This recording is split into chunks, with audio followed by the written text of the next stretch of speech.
Chapter 304. Lu Cheng pretended to be calm, pretending to reply to a message.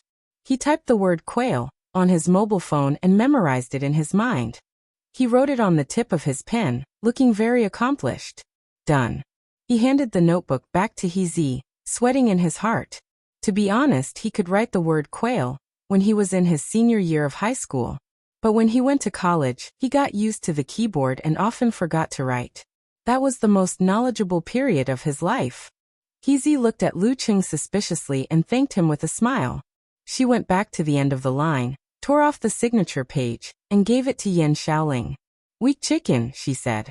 Yan Xiaoling was overjoyed and said exaggeratedly, "Box, I admire you.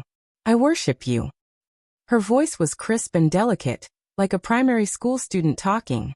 Hezi and Mu Jinyan looked at each other and replied with a blank face, "I don't need weak chicken's admiration." Yan Xiaoling was used to being criticized, so she didn't mind. She peeked at Lu Cheng and said worriedly, "Why do I feel that his face is a little pale? Is he sick?" With his current physique, it's hard for him to get sick unless he's injured or affected by the unique skills of the plague sect. Mu Jinyan answered calmly. She was a hardcore fan of Lin Ke and treated Lu Cheng like a passerby. Maybe something went wrong during training or sparring. Hezi's imagination ran wild as she came up with 100,000 scenarios in her mind. With Lu Cheng's current hearing, he could hear the conversation clearly at this distance. He couldn't help but shake his head with a wry smile. If I hadn't awakened the power of Blaze for the second time yesterday, I wouldn't have been sent here to help Little Ming recruit new members because of the backlash and the double prohibition of training by both my master and Coach Yan. Lu Cheng's improvement of his power of frost had slightly changed his root pulp, which further improved his physical quality. He had reached the standard for the second awakening of his power of blaze a few days earlier than Geysershire had expected at the beginning of October. After this awakening, Lu Cheng's strength, speed, and agility would officially catch up with an ordinary professional 7th pin fighter of the Dan stage. As time passed, the line moved. Yan Xiaoling and the other two came to the booth and faced Kai Zhongming and Li Xiaowen. "Oh, it's you guys?" Xiaoming smiled amiably and casually handed over 3 membership forms. Yan Xiaoling was not nervous or shy about him. She giggled and said, "Does joining the martial arts club give me an autograph?" She didn't mention Lu Cheng directly because her idol was nearby. "It's a complimentary gift. Come, I'll sign one for you. Keep it well. It'll be worth a lot of money in the future." Kai Zhongming joked. The atmosphere suddenly became relaxed. Yan Xiaoling picked up the pen and began to fill in the form. In the field of martial arts rank, she felt inferior for 30 seconds and drew a slash. "Every time I had a holiday, I would spend most of my time in bed. How would I have the time and energy to exercise? Not to mention practicing martial arts." After she was done, she looked around curiously to see how her roommates were doing. Box, martial arts level, amateur 2nd pin. Air. Jinyan, martial arts level, amateur 3rd pin. Yan Xiaoling opened her mouth little by little and turned it into an O shape. When did they become so powerful? They were all of amateur 3rd pin. I'm the only weakling, at this moment. A joke flashed through her mind. "Thank you, roommates, for not killing me." Kai Zhongming took back the form and glanced at it. Then he smiled brightly. "Welcome to the martial arts club. When the holiday comes back, we'll have the welcoming party. I'll call you when the time is fixed." "Wow, President, you weren't so enthusiastic before." Yan Xiaoling was surprised and joked. Kai Zhongming put on a serious face and said seriously, "That's nonsense. Isn't that obvious? I've already confirmed your identities through the form. How can I not treat you well?" "What identity?" Yan Xiaoling looked at Hezi and Mu Jinyan blankly, and found that they were also confused. "Is my identity of living for more than 10 years actually fake? Am I the biological daughter of Taobao's father?" Kai Zhongming laughed. "The identity of the successor of the communist cause." Not only Yan Xiaoling and Hezi burst into laughter at the same time, but also other students joined in. "This president is so interesting." When the people at the booth were a little less, Kai Zhongming slipped to Lu Cheng and said, "Cheng, the quality of this newcomer is good. Do you mean the martial arts level or the appearance?" Lu Cheng looked at Talker suspiciously. "Damn, How can you doubt my chastity? Besides, aren't we the peak of the appearance? There's your girl Lin Kei and me. We're the super platinum generation. Kai Zhongming struck a pose and said, It's only been an hour and I've already found 4 newcomers of amateur third pin. Well, their quality is quite high. Lu Cheng's eyes lit up and he praised with joy. The martial arts club in the university was different from the professional teams. Every year, there would be people graduating, so the quality of the newcomers was very important to maintain the competitiveness. Although Lu Cheng and the others could say, After I die, I don't care about the flood. Once they graduated, they wouldn't have to worry about the aftermath.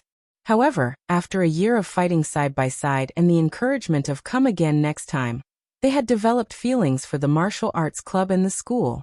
They consciously took up the responsibility of passing on their knowledge. Generally speaking, they're actually stronger than our batch. Haha, don't look at me like that. When we just started recruiting, you were still a nobody with no rank, strength and knowledge. Kai Zhongming said sarcastically. That's right. In our batch, other than Lin Kei, who is a professional 9th pin fighter, the strongest one in our batch is only of amateur 5th pin. Lu Cheng refused to admit defeat. My brother-in-law can beat 10 people by himself. Kai Zhongming didn't answer directly. He thought for a while and said, I think the quality of the next batch of newcomers may be stronger. Think about it, when this batch of newcomers applied, our martial arts club only participated in the division selection and made it to the knockout round. Lin Kei, who is about to reach professional 8th pin and Dan stage, has the appeal. You're just a potential genius with abnormal physical strength. You can only attract so many people. Wait until next year. There will definitely be strong newcomers who will consider our school. Well, good results in the national finals and the provision of the internal training method. Just these 2 points alone will definitely make geniuses choose us. Lu Cheng stood up and moved his body, looking forward to the future. Until now, he still didn't think he was a genius, although others kept saying so. After the long vacation mid-October, the alarm clock rang. Yan Xiaoling woke up from her sleep and struggled to get out of bed. She sat in a daze for a while and finally understood why she woke up so early. This morning was the welcoming day of the martial arts club. She quickly opened Hezi's mosquito net next door and shouted, Box, box, wake up, wake up. When the mosquito net was opened, there was a black cat sitting on the side railing. It had green eyes and a look of disdain. Yan Xiaoling was stunned for a moment and said in shock, I knew there was a cat. Box, you are a cat. There are really monsters in the world. Just as she finished speaking, she suddenly felt that something was wrong. She hurriedly turned her head to look at the door, only to see Hezi standing there after washing up. She looked back at the black cat and felt that she had misunderstood something. Idiot. Hezi's mouth twitched. Haha, I'm kidding. Yan Xiaoling saw the cat jump off the bed and run out of the dormitory. Box, is this your cat? No, we can't have pets in the dormitory. I think it's owned by a teacher in the teacher's dormitory, but it often comes to see me. Hezi's expression softened and her eyes sparkled when she mentioned the cat. How did you know it? Yan Xiaoling climbed down from the bed and asked curiously. Hezi recalled and smiled. It's fate. I was the first one to come to the dormitory, and I didn't know why it ran in. It was trapped behind the cupboard over there, and kept meowing. So I dug and dug and dug. I even wanted to tear the bed apart. And then? You moved the bed and saved it? Yan Xiaoling asked excitedly. Hezi was stunned for a few seconds and smiled embarrassedly. No, it jumped out by itself before I moved it. I spent so much effort and wasted so much time sleeping. Why did I do that? Yan Xiaoling frowned and nodded solemnly. She walked to Hezi and patted her shoulder to comfort her. I think we can be good friends. After washing up, Yan Xiaoling, Hezi, and Mu Jinyan rushed to the martial arts club. They had never seen Chen Yuni, another student in the dormitory. According to the counselor, she seemed to be sick and had taken a leave of absence. She wouldn't come to see them until she was cured. Due to the existence of 2 Dan stage fighters and the outstanding performance of the previous semester, the martial arts club had not only recruited many freshmen, but also a group of sophomores and juniors. The stadium was filled with people, and the situation was even better than last year. It's so crowded. Yan Xiaoling looked around excitedly. At this moment, her eyes lit up when she saw Yenjika in a white martial arts suit. Did you see her? That senior is so pretty, even prettier than when I saw her on TV. Yan Xiaoling pointed out to He and Mu Jinyan in surprise. Yes. He glanced at her and nodded. I want to take a picture of her. Yan Xiaoling whispered excitedly. Just then, she saw the fresh and beautiful Yenjika turn her eyes and slowly walk towards her. The closer you are, the prettier you are. Yan Xiaoling said with a smile, but suddenly stopped because she found that Yenjika was walking toward her. Looking for me? What for? In her surprise and anxiety, she saw Yenjika stop in front of her, so she said nervously, Hello, senior sister. What's the matter? Yenjika smiled. Hello, little Changya. Ah, little Changya? Little Changya. Yan Xiaoling was stunned at first, then her mouth opened wide, as if she had turned into a confused cat. She suddenly felt that she didn't know the beautiful senior in front of her. Chapter 305. You know me? Yan Xiaoling came back to herself and stuttered. Even Box and Jinjin don't know that I have the nickname Little Changya on the internet. My QQ username is Uncle Hua. At this moment, two thoughts flashed through her mind. My identity that I've been hiding for years is finally exposed. I'll confess everything. Seeing Yan Xiaoling's reaction, Yenjika pursed her lips and held back her laughter. After a while she said, I often lurk in the BBS and have seen many of your posts and photos. I think you're a very cute and interesting girl, so I've been looking for you. She added in her heart, and you're very interesting. Yan Xiaoling was embarrassed by the compliment. I'm not as good as you say. Wait, she must know that I recognize my father and elders, that I'm always self-deprecating, and that I have the nickname of *T moderator, ! I don't want to live anymore. I'll go back to my dormitory and stay there for half a year. Wait, she's a member of the martial arts club. She often lurks in the Luqing forum. She's a pretty girl. Yan Xiaoling was rarely smart. She blurted out, You are. Her voice was so loud that it attracted the attention of the onlookers who didn't know the truth. This woke her up. She lowered her voice and said, Are you on the Luqing's girlfriend account? Otherwise, how could she get the first-hand news of the competition? And she claimed to be a student of Songqing University, a cute girl. Yes, Yenjika answered with a smile. To be honest, it took her a few days to decide to come and greet Yenjika openly. Her boyfriend's female fans were easy to deal with on the internet, but once they appeared in front of her, it would make her feel complicated. Although she often acted rational and mature, she was still a girl who hadn't even passed her 19th birthday. It was inevitable that she would worry and think too much. She even habitually made several plans to deal with different situations. However, after making the plans, she felt funny and decided to make it simple and sunny. She wanted to see if little Changya was as funny as those on the internet. Oh. Yan Xiaoling nodded excitedly. Who would have thought that the martial arts club would have a club member, and a cute girl at that? She was so excited that she couldn't control her mouth and asked curiously, Senior sister, are you really Lu Cheng's girlfriend? Otherwise, how could he have chosen such a username? At first, He and Mu Jinyan were confused by the conversation between the two, and did not know how to interrupt. However, when they heard this question, they immediately focused their eyes and focused their minds. Their bodies and minds were clamoring for gossip. Yes. Yenjika pursed her lips and smiled calmly.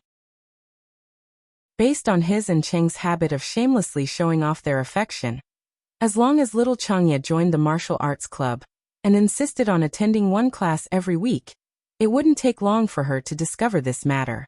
I think you two are a pair. Yan Xiaoling waved her right hand and said happily, I'm so excited. I'm chatting with Lu Cheng's girlfriend. Humph, they didn't believe in my intuition. I saw that you guessed so. Yenjika showed her dimples and smiled sweetly. She took the opportunity to lead the topic to the interesting things in the forum. She was a girl who paid attention to the details of interpersonal relationships.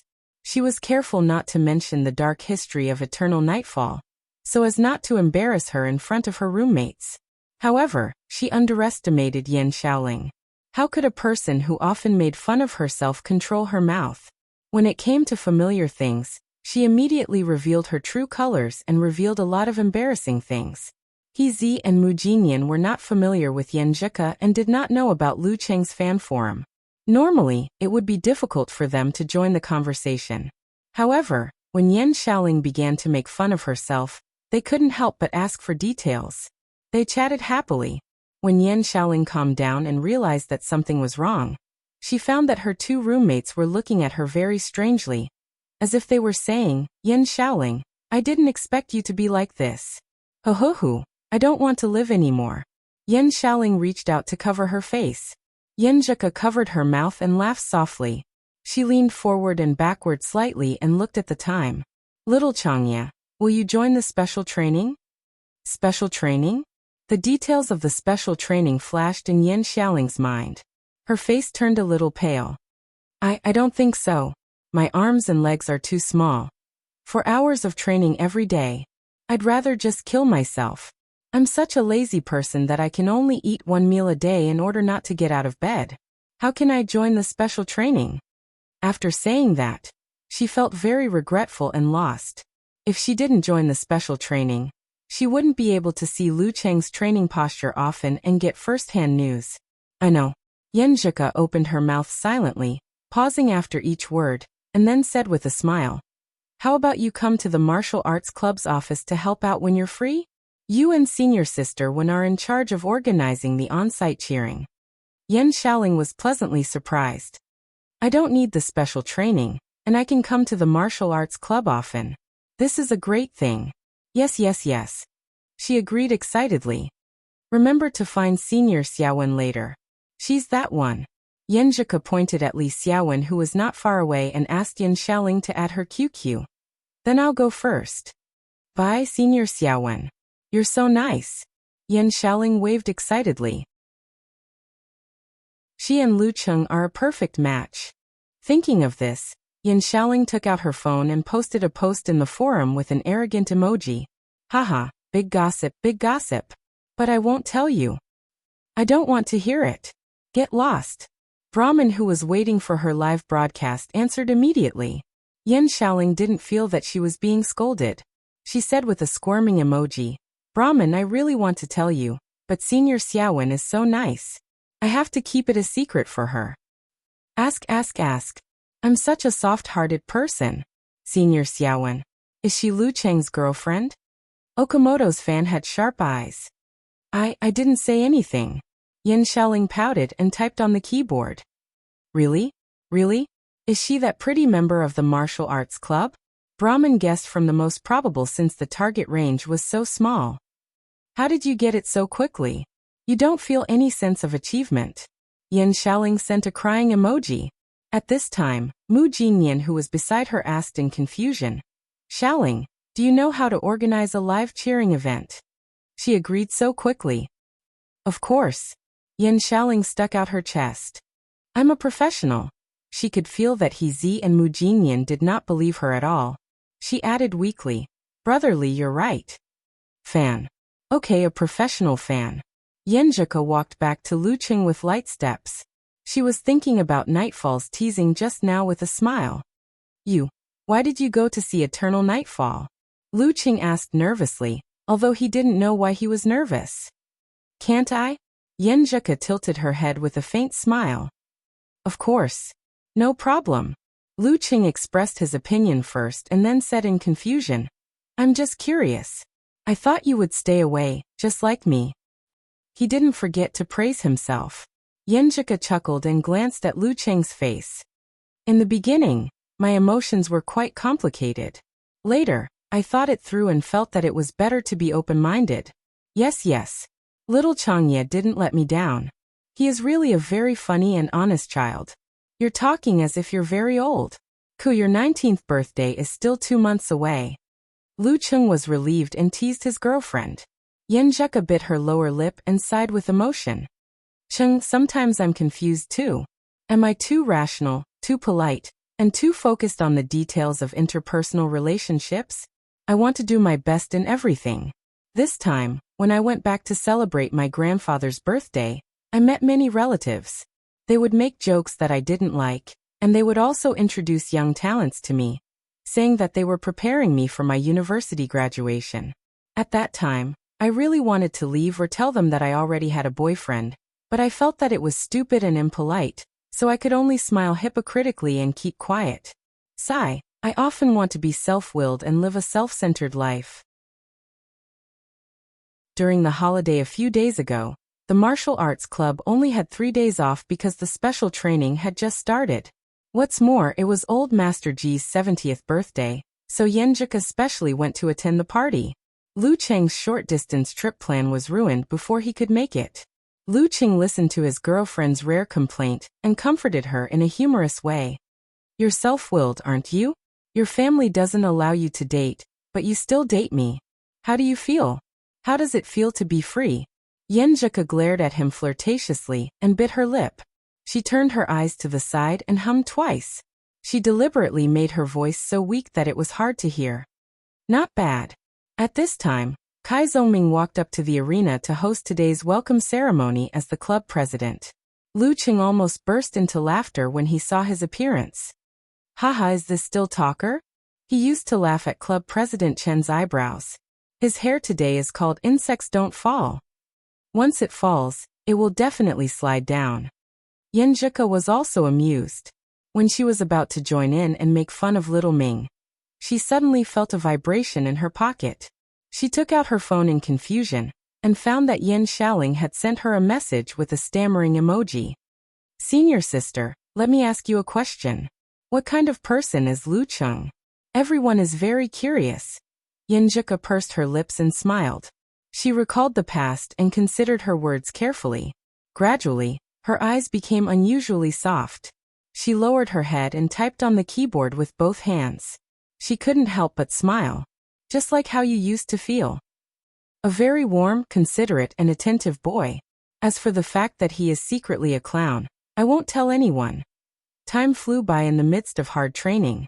A week before the professional ranking event, the University Martial Arts Club District Lottery ceremony officially started. It was 2 weeks earlier than last year. Everyone in the martial arts club gathered in the office, waiting for the live broadcast to begin. Lu Cheng and Lin Kei didn't get the invitation because of their poor performance in the last martial arts club. The school sent a teacher as a representative. Chapter 306. In the office of the martial arts club, not only were the old members like Lu Cheng and Lin Kei, but also the new members like He Zi, Mu Jinyan and Wang Dali, who had just undergone special training for 2 weeks. Xu Rui was directing the camera to record their daily life. The weather in late October had turned cold. She didn't wear her business attire when she came here every few days. Instead, she wore a thin and lazy sweater and a knee-length skirt. She looked like a student, and Li Mao, Wang Dali, and the others stole glances at her from time to time. "Relax. Don't mind the camera. Just treat us as if we don't exist. Just talk as you usually do." Xu Rui looked around with her bright eyes, looking for something to talk about. No one took her words seriously. Who would want to let their bad side be recorded and broadcasted for thousands of people to enjoy? He Zi and the other new members who had never been interviewed quietly moved their seats and found human bodies to block the camera. Only Geezer sure didn't care. He happily drank his wine and chewed his weird-flavored peanuts. As for Lin Kei, he stood there with his hands in his pockets. His face was as cold as usual, and his lips were tightly pursed. On the computer screen, the guests were still giving their speeches, which made people feel sleepy. Lu Cheng leaned back in his chair and took out his phone. He quickly typed on the keyboard and sent a message to Yenjuka, who was beside him. "It's so uncomfortable with cameras around." Yenjuka had tidied herself up before going out, because she knew in advance that Xu Rui would be there. She put something on her face, wore a cotton skirt, and covered her legs with silk stockings. Under the light, her face was like a painting, bright and youthful. Lu Cheng couldn't help but praise her as a fairy. After seeing her boyfriend's action, she took out her phone and read the message. She replied with an emoji of covering its mouth and laughing. "Don't you think it's weird? You have to chat face-to-face with your phone." "Can't help it. Who asked the reporters to watch us covetously? Lu Cheng replied with a pained expression. Can't you just hold it in and not chat with me for a while? Yen Zhika said proudly, but she felt sweet in her heart. Lu Cheng replied without hesitation. No. Yen Zhika's eyebrows curved as she sent an emoji of touching the head. Alright, I'll dote on you. Hee, every time you call yourself sister, you are so cute. Lu Cheng said with a smirk. Really? Is this the only time you're cute? Yen Zhika asked, sitting obediently and waiting for compliments. Not really. You're even cuter when you call me big pervert, replied Lu Cheng. Yen Zhika bit her pink lips and trembled slightly when she saw the message. She tried very hard to hold back her laughter and the urge to stare at her boyfriend, pinch him, and kick him. She gnashed her teeth and typed on the keyboard energetically. I'm going to call the police. Lu Cheng unconsciously curled his lips and almost laughed out loud. It took him a lot of effort to control his facial expression and continue to flirt with Ke. In the eyes of Xu Rui and the others, they were just playing with their phones out of boredom. Towards the end of the conversation, Lu Cheng thought of something and sent a question mark expression. Ke, isn't it said that after reaching the inhuman level, one's root pulp will gradually change, and the offspring may be born with supernatural abilities? Why didn't your cousin awaken anything? During this time, he had been thinking about how to help his brother-in-law improve his physical fitness. As he thought about it, this question came to him. Ke's grandfather was the Shushan study elder Ji Jianzhang, who had reached the first pin physical invulnerability several decades ago. Her grandmother, Do Ning, was also a physical invulnerability expert and an elder of Shushan study. The offspring of the two should have a higher chance of awakening supernatural abilities. Also, the change in the root pulp of the inhuman stage is very small and unstable. The probability of the offspring inheriting the supernatural ability is very low. Only after they reach the physical invulnerability stage will the probability become realistic. My uncle and aunt were born when my grandfather was in the low Dan stage and the inhuman stage.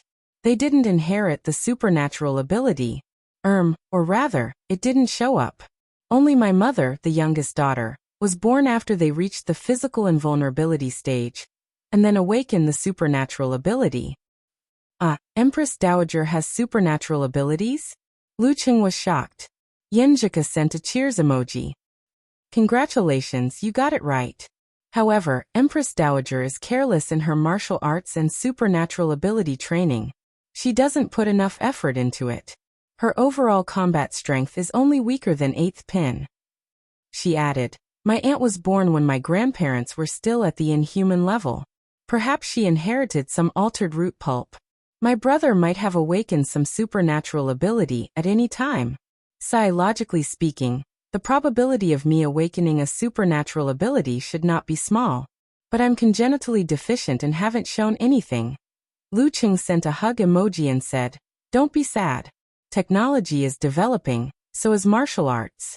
Maybe one day your natural deficiency will be cured. You're stealing my words.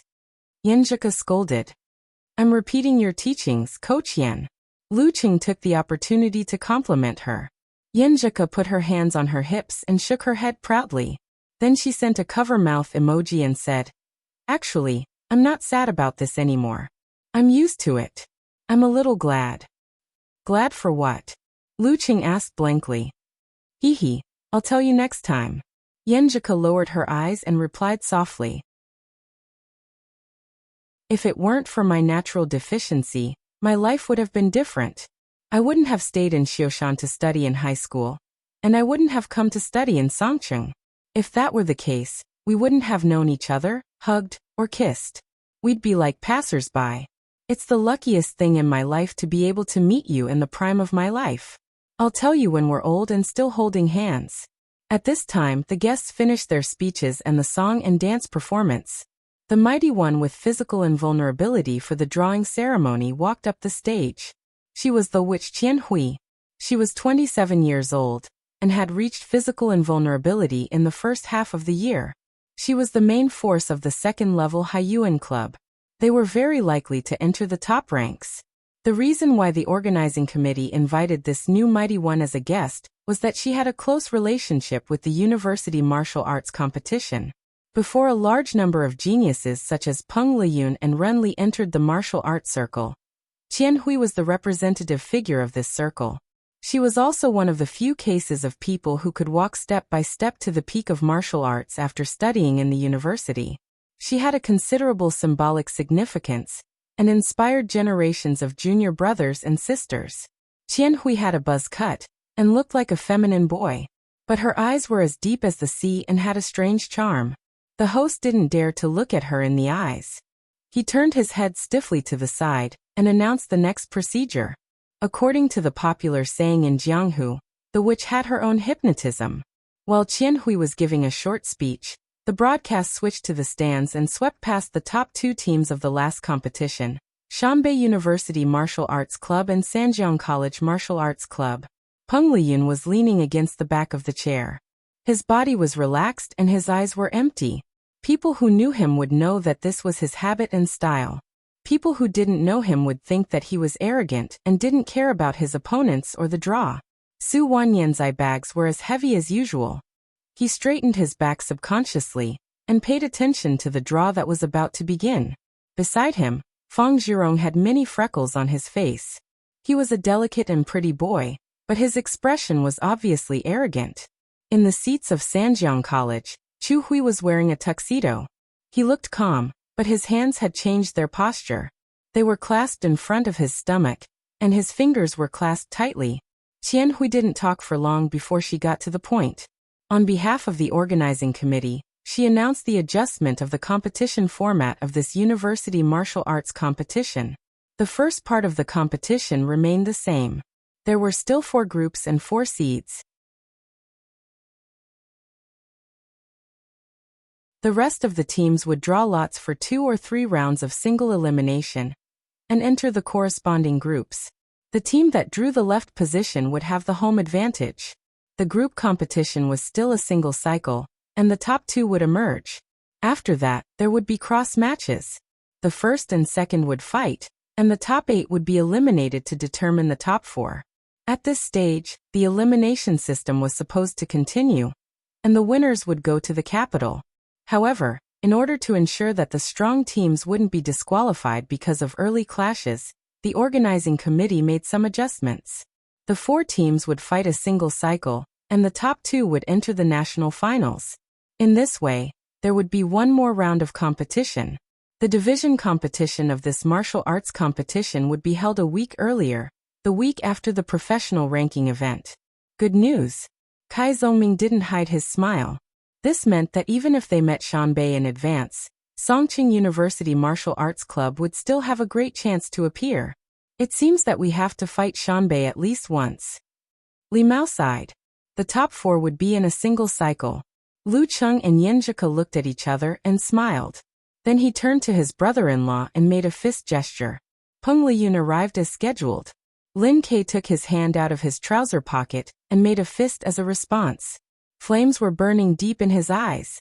Geyser snorted and poured the last sip of wine into his throat. Group A, Shanbei University. Group B, Haiyuan College. Group C, Shannon University. Group D, Sanjiang College. Qian Hui drew the seeded teams first. The top 4 teams were the same as last year, which showed their dominance. The drawing continued. Teams were drawn one by one, each with sadness and joy. Group C, 5th round of elimination. Home team, Songqing University Martial Arts Club. The guest announced with bright eyes. Lu Cheng and Lin Ke were already famous. Group match against Shannon. Yan Zhika whispered to herself, her dimples showing. Shannon and Haiyuan were slightly weaker than Sanjiang, and Sanjiang was much stronger than Shanbei. Li Mao and the others didn't hide their joy. They gave each other a fist bump, forgetting that there were cameras recording everything. Lu Qing coughed twice, cleared his throat, and reminded him, Shannon is not weak either. They should have 3 professional 9th pin fighters this year. And their leading player, Mu Yu, is a supernatural power user, known as the Bane. He's not easy to deal with. Understood. Several members of the martial arts club answered in high spirits. With you and Lin Ke, we don't need to worry about the Bane. At Shannon University, the members of the martial arts club gathered to watch the drawing of lots. When Songqing University entered Group C, they held their breaths, quieted down, and felt depressed. It's okay. Even if we lose, we can still advance as the second in the group. After a long time, Muyu comforted his teammates. He was born with an old face. Although he was a young man in his early 20s, he looked like he was in his 40s or 50s. He was often ridiculed as Old Man Mu. His supernatural ability was misfortune. Any opponent who competed with him would inexplicably have bad luck. And when he won the competition, there would be a backlash around him. Among the people he knew, there would be a random person who would be unlucky for 3 days. But the degree was relatively mild. Because of this, the martial arts club of Shannon University had no coach or instructor. Maybe we can win? Captain, I used to believe in science, but now I believe in you. Another leading member of the martial arts club, Lin Xiaoji, tried to cheer everyone up. With a high ponytail, she looked fresh and clean. Around her neck was a necklace with a Taoist amulet. On her left wrist was a consecrated Buddhist bead. And in her right hand was a small cross. Her clothes were embroidered with Arabic characters. She was wearing all kinds of anti-misfortune items from various religions. Let's fight. We'll know after we fight. Muyu clenched his teeth and clenched his fists. The 5th round of the knockout match, the away team. The guest drew Songqing University's first opponent. Guannan School. Guannan School. In the office of the Martial Arts Club of Songqing University, Li Mao, Sun Jian, Kai Zhongming and the others were stunned at first, then overjoyed. Last year, the martial arts club couldn't advance in the group because they lost to them. Everyone had been holding a grudge. Now they finally had a chance to take revenge. Every dog has its day. Lin Ke closed his eyes and put his right hand back into his trouser pocket, clenching it into a fist. Lu Cheng's spirits were lifted. He looked at Yin Zhika happily and smiled at the camera that had turned around. This is a good opponent.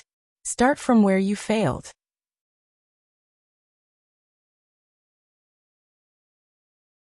Chapter 307. In the jubilant office, Guqing knocked on the table and said with a smile, Senior Sister Lin, tell us about the current situation of the Martial Arts Club of Guannan School. Lin Hua had a close friend in Guannan School, who would tell her about the situation from time to time. At this moment, she was thinking and organizing her words. Guyu is in his senior year, but he is still a professional 9th pin. It is said that Fei Sanli is close to the level of professional 9th pin, but he hasn't participated in the ranking event yet, so no one knows whether he will succeed. Ji Lan got the certificate of amateur 1st pin in June, and the new members are the best at amateur 2nd pin. Hearing about the current situation of Guannan School, Li Mao, Sun Jian and the others were stunned, as if they were dreaming. A year had passed. Ji Lan had advanced 1 pin, Fei Sanli had advanced half a step, and Guyu had become stronger, but he still couldn't reach the threshold of the Dan stage. This was a normal change in the martial arts club of a university. But in Li Mu's club, 1 professional 9th pin, 1 amateur 1st pin, and several amateur 2nd pin and amateur 3rd pin fighters had become 2 Dan stage fighters, 1 professional 9th pin fighter, and several amateur 1st pin and amateur 2nd pin fighters. In the martial arts club of Guannan School. Seeing the result of the draw, Ji Lan blurted out, full of fear and frustration. What a coincidence! They had drawn last year's opponent, Songqing University. F***CK. Guyu bulged his muscles and shook his clothes. He grabbed the cup on the table and smashed it on the ground. In the sound of the cup breaking, several new members stepped back in fear, not daring to face their club president's anger. After Guyu strode away, Fei Sanli touched his bald head and smiled bitterly. That's it for this year. I'd better participate in the ranking event of professional 9th pin next week. I can't waste time. Let's go. Let's go. He waved his hand and walked out of the office, leaving the new members silent and Ji Lan clenching her teeth. Ji Lan, recite the strength of Songqing University's substitutes. I'm sure they won't let both Lu Cheng and Lin Ke fight against us. Coach Guzhen touched his grizzled hair and sighed. Ji Lan paused for a moment, then took out her phone and opened her notepad. She read weakly, Li Mao, amateur first pin, Sun Jian, amateur first pin, Yan Zhika, amateur second pin but did not attend the amateur ranking event in September, Lin Hua, amateur second pin, Kai Zhongming, amateur second pin, He Zi, amateur second pin, Wang Dali, amateur second pin, Jin Lu, amateur second pin, Gu Qing, amateur third pin, Mu Jinyan, amateur third pin. After she finished reciting, she silently added in her heart, as for the main force, Lu Cheng was a professional 8th pin fighter of professional 8th pin, and Lin Ke was above the normal 8th pin dan stage. This was the configuration of the top 4 in the final circle. How were they supposed to fight? Friendship first, competition second? The autumn air was refreshing and the night breeze was chilly. Lu Cheng and Yan Zhika strolled along the lakeside hand in hand. They were in a good mood because of the result of the lottery just now. While recalling the past events of last year, they looked forward to the future and outlined their dreams. A gentle breeze brushed past his face, and the water was still. After the discussion, Lu Cheng was about to take a step forward when he suddenly felt a girl tugging at his sleeve. It was a weak tug. What's wrong? He tilted his head and asked in amusement. It was rare to see such a coup like this. Yan Zhika was wearing Lu Cheng's coat. Her glossy black hair hung down to her vest. Her face was fair and delicate. Her eyelashes fluttered a few times, and she said timidly, Cheng, I need to discuss something with you. What is it? Lu Cheng was confused. I don't want to participate in the ranking event of professional 9th pin next week. Yan Zhika's eyes drifted. I didn't have much hope in the first place. I just wanted to gain some practical experience for the division contest. But now the martial arts competition will be held a week earlier. I'm afraid I won't be able to recover in time. I can't put the cart before the horse. According to her usual temperament and style of doing things, she should talk about this matter with Cheng rationally and frankly. But somehow, when the words came to her mouth, she inexplicably felt guilty and guilty. Slammed the table. Why do I feel guilty? Why do I feel guilty? When Lu Cheng heard about the adjustment of the competition schedule, he had a hunch in this regard. Therefore, he was not surprised. He smiled and said, Of course. The ranking event of professional 9th pin lasts for 2 weeks and 4 days. There are 3 high-level fights a day. It's too intense. Besides, you don't have abnormal stamina like me. You won't be able to recover in a week. Although he said so, he still felt a little disappointed and regretful. He had been back in Songqing for 2 months and had no private time with Ke. If he couldn't participate in the ranking event of professional 9th pin, he couldn't go to the hotel openly. Cough. Thinking of this, Lu Cheng added another sentence to show that he didn't mind. He chuckled and said, Anyway, there will be plenty of chances in the future. Yan Zhika turned her head and spat at him. She swung her hand and hit him, saying, What are you talking about? I said there will be plenty of chances in the ranking event of professional 9th pin. Lu Cheng laughed. Before he finished his words, Yan Zhika suddenly stood on tiptoe, closed her eyes, and kissed him on the corner of his mouth. She deliberately said in a delicate voice, Darling, you're so nice. Her cheeks flushed. After the kiss, she turned around and ran away, swinging her hands and leaving a clear and melodious laughter. Lu Cheng was stunned for 2 or 3 seconds. He touched the corner of his mouth subconsciously, and then a smile appeared on his face. He strove to catch up with her. Only at times like this, when he had experienced a lot and become more mature, could he see the 19-year-old boy in his heart. Yan Zhika went back to the dormitory with light steps and opened the door. She didn't want to be teased by Li Liantong, so she preemptively said, Dirty Tong, you're still memorizing books at this late hour? Li Liantong screamed. I don't want to either. I'm in my 2nd year of university. There are more and more professional courses, and they're getting more and more difficult. Damn, that long list of translated Latin words is killing me. Yan Zhika felt the same. She pursed her lips and said, So are we. It's not enough to just listen to the classes. We used to go out once a week, but now we have to wait for 2 or 3 weeks before we have time. Of course, this refers to the top 5%. If you just want to graduate and get a diploma, you just need to listen to the classes and study hard before the exam. You can do whatever you want in your daily life. Recently, my dates with Chung have been more in the self-study room and the library. You only go out once every 2 or 3 weeks. Can your Ching bear it? Li Liantong turned her head in surprise and started driving out of habit.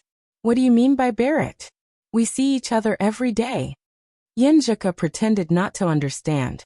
Li Liantong clicked her tongue and said, You've been dating for almost 9 months. Don't tell me there's no progress. I don't believe your Chung is a monk. As for men, once they have a breakthrough, they'll want more. When they're young and full of vigor, they'll definitely be eager and passionate. Before she could finish her words, Yen Zhika picked up the decorative landline and said grumpily, What's wrong? Hello, is this Yaoling? There's a female hooligan here. Their conversation made sure Xiangyang and Zhong Yanru want to laugh. The latter had the best relationship with Yen Zhika, so she quickly changed the topic. Dirty Tong, I feel that you're wrong. What's wrong with monks? I remember it was written in a book called Water Margin.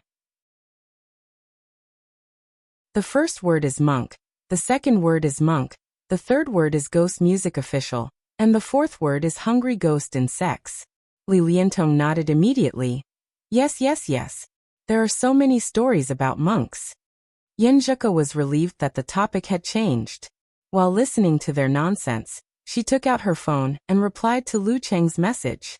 At the same time, she checked the forum to see what people thought about the result of the draw. In Lu Cheng's fan forum, Eternal Nightfall, Yen Xiaoling put her post at the top with the title Martial Arts Club's Draw Reaction Live Broadcast. She wrote in the main post, I'm crying. I'm too scared to go because I'm not a member of the special training team. No, cross it out. I can't enter the office because I'm not a member of the special training team. But I have a spy. Next, let's welcome the reporter from the front. Baozi, no, the cat reporter from the front. Many cats to report. On the second post, many cats posted. When we drew Guannan School, Lu Qing looked at Senior Yen for the 28th time tonight, and Senior Yen looked back at him for the 28th time. What? Feeling wronged? Yen Zhika opened her mouth and looked up. She recalled what had happened that night and counted carefully. Liar. There were only 19 times. She looked down and continued to read the report. Lin K closed his eyes, put his hands in his pockets, expressionless as usual. Jin Jin kept peeking at him. President Kai Zhongming chatted with Senior Li Mao happily, which made Li Mao want to cover his ears several times. Reporter Xu was like a shark that smelled blood, looking from one to another, from another to this. Senior Sister Guoqing gave Senior Sister Lin Hua a bear hug. Coach Shi drank all the wine, turned the small pot upside down and kept shaking it, but didn't shake out a single drop, so he stayed out of the situation. Looking at the description of these bystanders, Yen Zhika smiled faintly but still felt warm in her heart. This is our martial arts club, our... What about your cat reporter? Unparalleled Dragon King asked curiously. Many cats replied, Meow meow meow. In the busy and fulfilling days, the university martial arts competition was getting closer and closer. Finally, that Saturday came. Mu Jinyan and Yen Xiaoling, who didn't make it into the competition list, came to the stadium together, only to see that it was crowded with many students. I'm so excited. It's our home ground. Yen Xiaoling jumped around the stands and found a seat. Mu Jinyan was wearing a black-edged white Songqing University martial arts suit with a backpack. When she sat down, she took out a banner with the name Lin K written on it, a trumpet, an inflatable hammer, and other cheering tools. Ah, Jin Jin, you prepared these? Yen Xiaoling was dumbfounded. Shouldn't I? Mu Jinyan looked at her in confusion. You didn't prepare? Aren't you a professional fan? I'm too excited. Oh, I have to help Senior Sister one. Yen Xiaoling was ashamed and ran away from her seat. Fan Dragon King, Okamoto Bull Demon King, Naive Chi-Chi. I've embarrassed the forum. In the locker room of the home team, Lu Cheng and Yen Zhika sat side by side at the end of the bench, with their backs against the wall. They closed their eyes to rest, waiting for their turn. He vaguely heard the cheering and shouting outside, and couldn't help but recall the situation of the home ground last time. That time, they lost to Wenxing School and Zhou Quan, but they weren't disappointed. Instead, they shouted the slogan next time. In unison. While thinking, he found that the shouting outside was getting more and more orderly and louder. What are they shouting?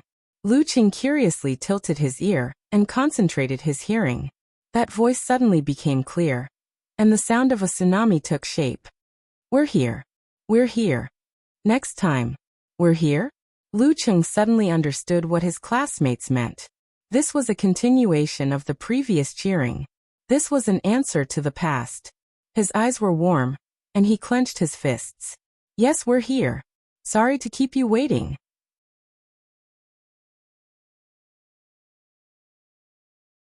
Chapter 308. The shouts penetrated the door of the locker room, waking up the team members who were resting with their eyes closed. Everyone was moved and excited, as if there was some kind of passion boiling in their hearts. They looked at each other excitedly. Geyser coughed and said, "It's almost time. I'll arrange the order of appearance. Lucheng will be the last one to go up today." Me. Lucheng blurted out in surprise. Shouldn't it be my brother-in-law to go up and in last year's regret? I'm ready to wave a towel on the bench. At this time, Lin Ke also made a move. He stepped forward and asked, "Coach, I want to go up." Geyser laughed and said, "Are you still holding a grudge over last year's game? Why should you care about this kind of opponent? It's good that you want to win, but don't lower yourself too much. It's settled. You'll be the last one next week." He didn't give Lin Ke a chance to complain and directly made the decision. Lin Ke's rare request was blocked. He tightened his lips and became more silent. Geyser looked around, took a sip of wine and said with a smile, "You kids can see for yourselves that little Yen is the one with the best performance during the team training. Those two brats are not human at all. She'll be the first one. No one will object, right?" Yenjika was rarely praised by Coach Shi in such a serious way. She couldn't hide her joy. Her eyes sparkled. She pursed her lips and turned her head, looking to the side and secretly reaching out to pinch Lucheng's palm. So happy.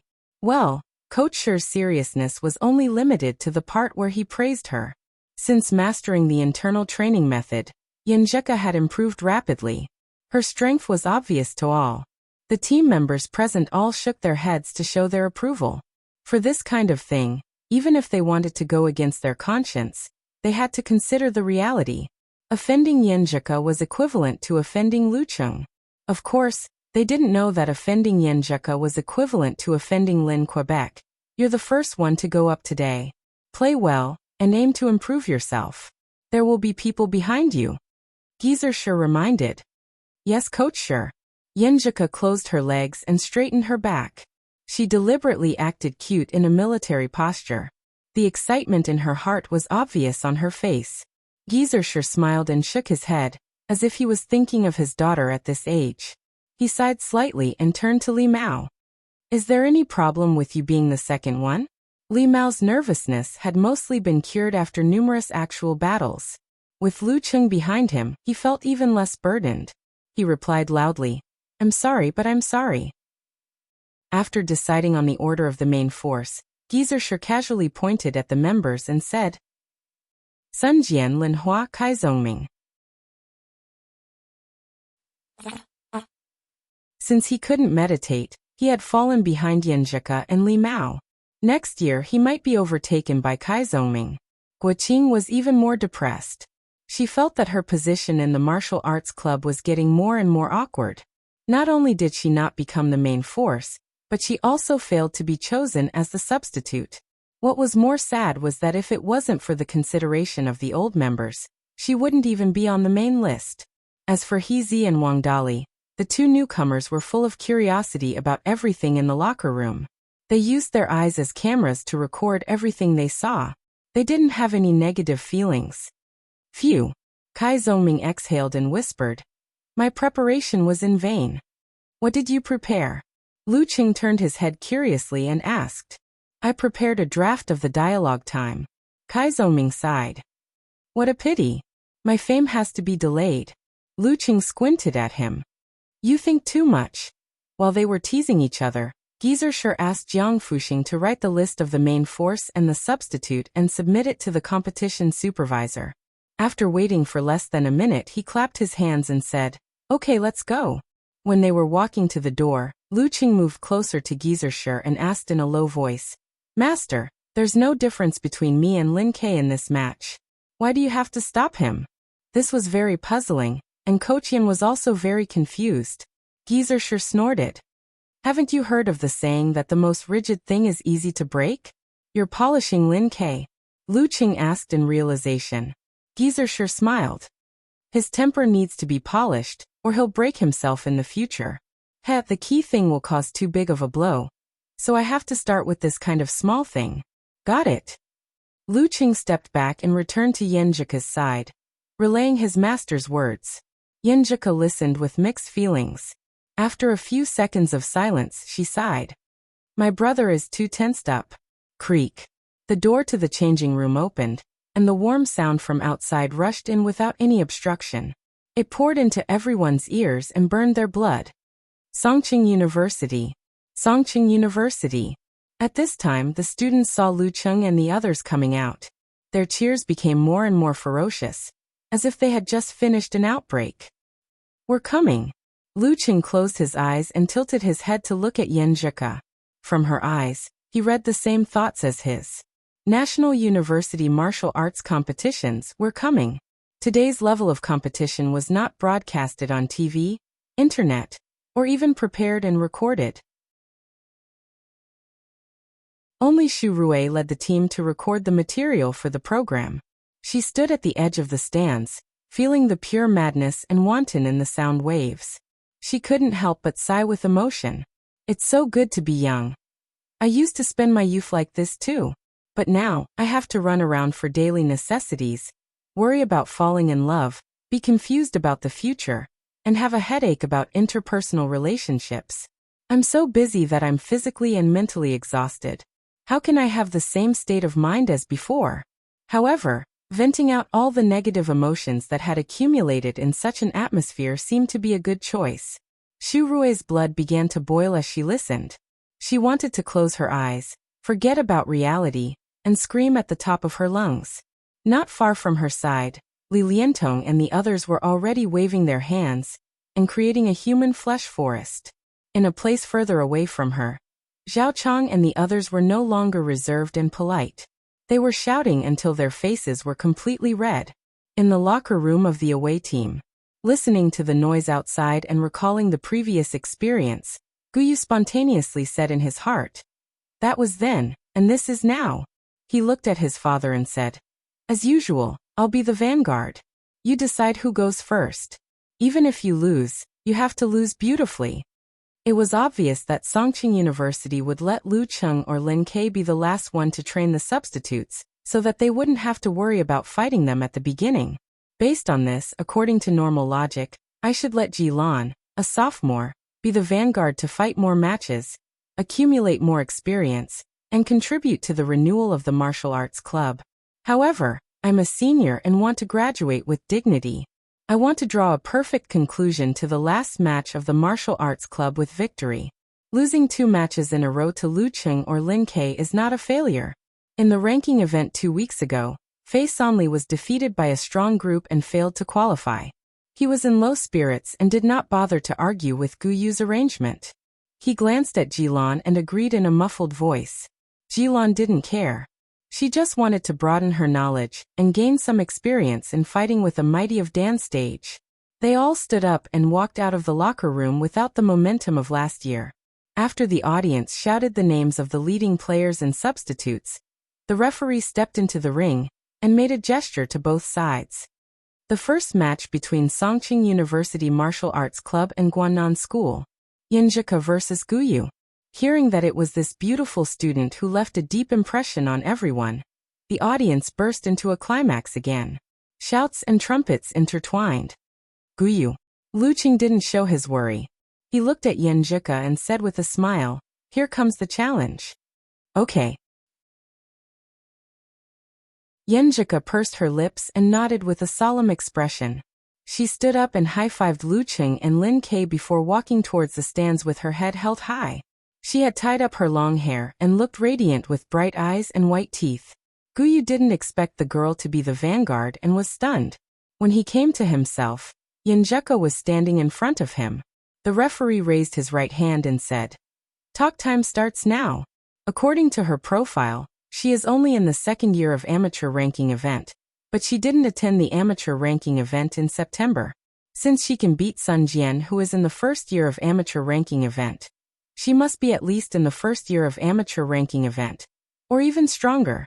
She looks gentle and delicate, so she must be a well-educated girl. She is definitely not good at quarreling or talking, and is easily affected by words. Guyu thought of this and deliberately grinned. Although there are many female seniors with physical invulnerability, I still have to say that the ring belongs to men. Women shouldn't get involved. A special case is always a special case. Yenjika was infuriated. She wanted to retort, but soon she calmed down. She knew it was impossible for him to have a good debate with her. In terms of cursing, swearing, and provocation, she might not even win against a primary school student. So annoying. He is unreasonable. She took a deep breath and closed her eyes to calm down. Ignoring Guyu's following sarcasm, she repeated Lu Cheng's words in her mind. Martial arts competition is not about words. Martial arts competition is not about words. Martial arts competition is not about words. Martial arts competition is not about words. When Guyu found that the beautiful girl in front of him was so calm and unaffected, he shut up in time. The 3 minutes were almost over. Yenjika opened her eyes. Her body was in its best condition. The referee looked at the electronic clock, raised his right hand and swung it down heavily. Begin. The new National University Martial Arts competition started.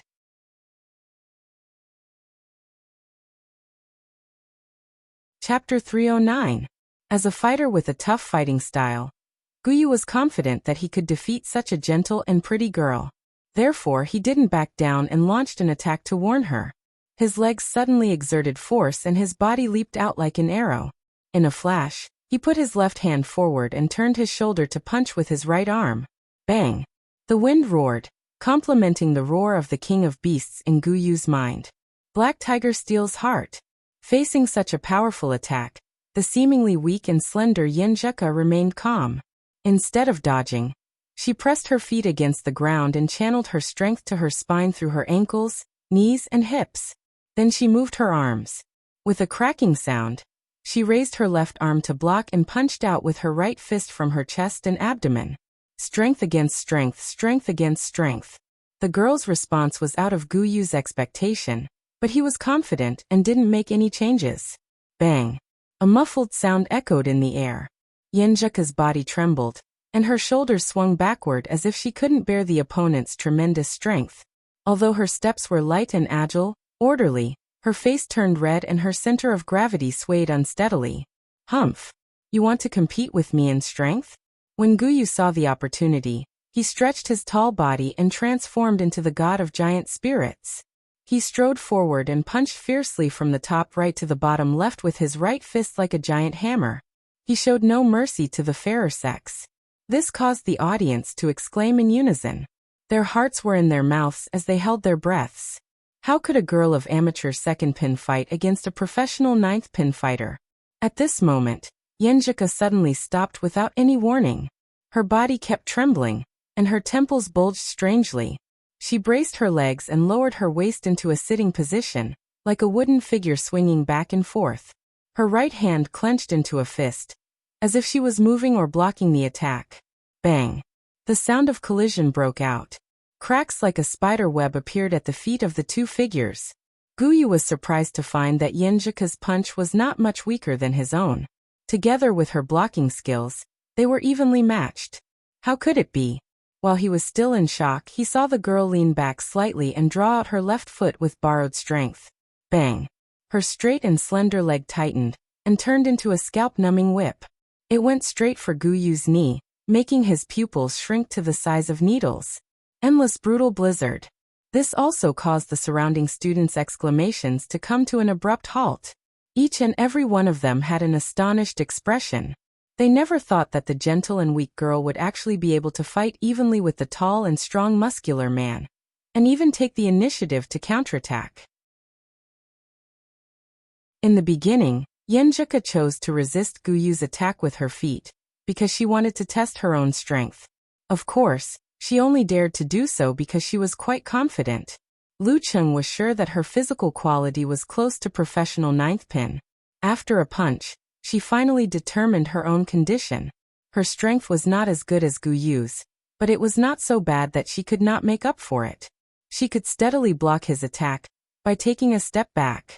The reason why she took a few steps back was that she had used the yin-yang twist, which she had improved by leaps and bounds in the past few months. She borrowed her opponent's strength to fill the gap between them, and found the opportunity to use the 24 blizzard strikes. And once the blizzard arrived, the more they fought, the stronger and fiercer it became. Gu Yu didn't have time to think. Facing the whipping kick with explosive airflow, he could only tighten his thighs and twist his hips to resist. Bang! Yenjika spread her legs. In her mind, she thought of the continuous blizzard. Her toes touched the ground quickly, her spine straightened, her body leaned forward, and her right arm pulled back like a bow shooting a tiger. Bang! Her fist swung out violently like a drill bit. Gu Yu was deeply impressed by Lin Kei's 24 blizzard strikes. He knew that he couldn't let his opponent accumulate momentum and become crazier. He had to interrupt her, or he would be in great danger. His arm muscles bulged and he swung his waist and back, lashing out at her fist like a whip. He wanted to withdraw immediately to prevent his opponent from borrowing too much strength. Bang! Just as the single whip hit his right fist, Gu Yu quickly retracted his arm and tried to change his position to disrupt the girl's brutal blizzard. But Yenjika's body trembled again. Her right arm mechanically swung backward like a lever and raised the other side to attack. Bang! She shook her left arm and turned it into a big spear. With a crisp sound, she pointed it at Gu Yu's throat. The whistling wind and falling blizzard didn't stop at all. The more they fought, the stronger they became, leaving no chance for her opponent to dodge. The combination of yin-yang twist and 24 blizzard strikes. How could this work? How could she borrow strength to attack? Gu Yu's scalp tingled, and he was inexplicably frightened. He didn't dare to look down on the gentle and delicate girl in front of him anymore. He braced himself and swung his left fist with explosive strength. He couldn't go on like this. After 2 or 3 moves, she would be able to suppress him in terms of strength and momentum. All resistance would be eliminated in the vast blizzard. He had to use his trump card to fight back. Last year he was defeated by Lin Quebec. The memory of the 24 blizzard strikes was still fresh in his mind.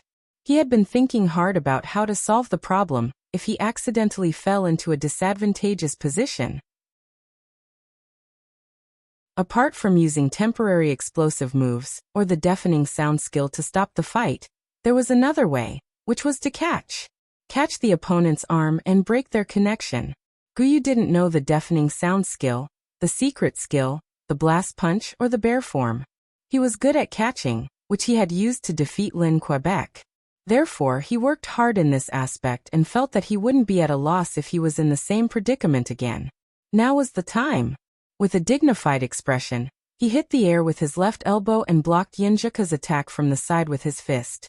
Then, with a bang, he used the abrupt force and clasped the girl's forearm with 5 fingers. So what if you're at the initial level of meditation? I can also conceal spirit and chi, and my listening skill is not much worse than yours. Oh no! Concerned shouts came from both sides of the stands. Wuxia crossed his arms and stood in front of the seats without anyone noticing. Gu Yu was overjoyed. He was about to shake all the joints in his body to tear his opponent apart when Yenjika suddenly took a deep breath. Her temples bulged and the skin on her left arm tightened. Her skin tightened, expanded, and bounced. Gu Yu's 5 fingers couldn't exert force and slipped to the side temporarily.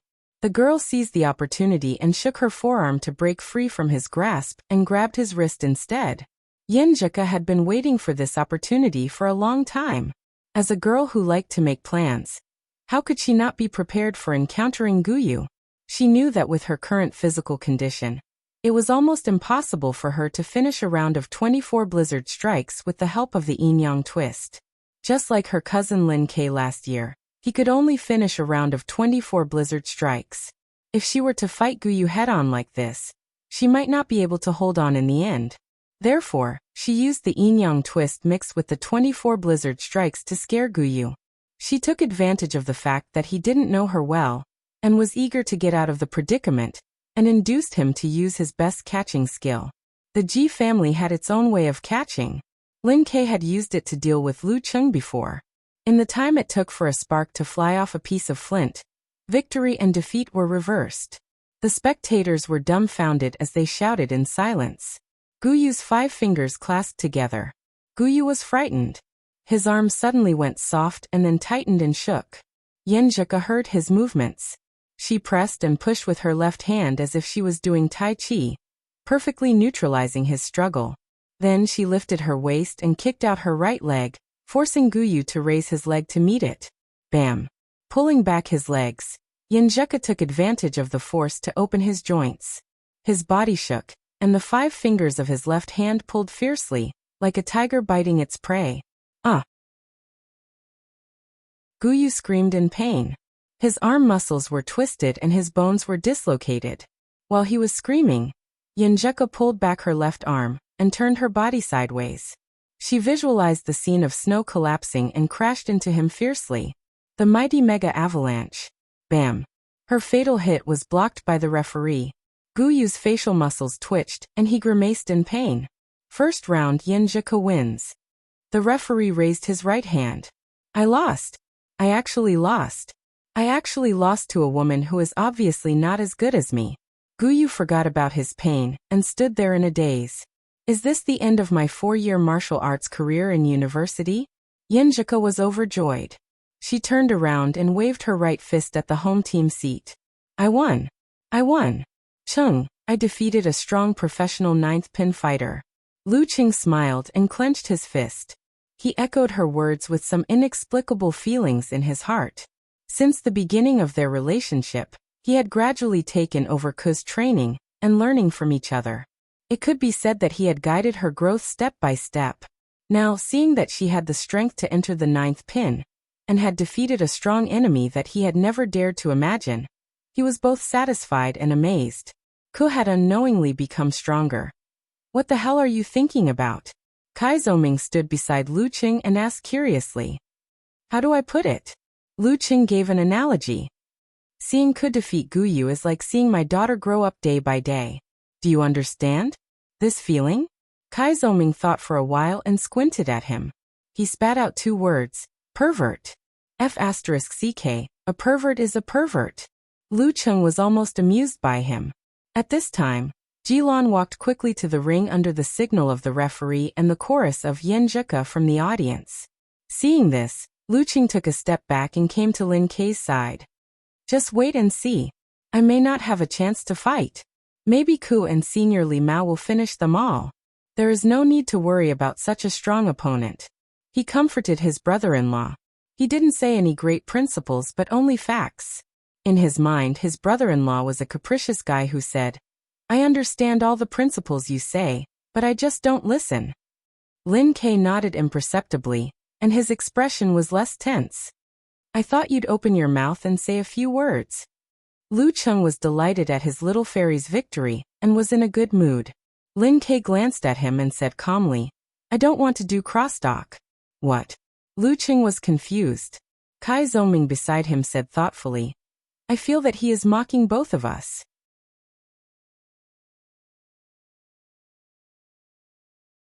Chapter 310. Lu Cheng was enlightened.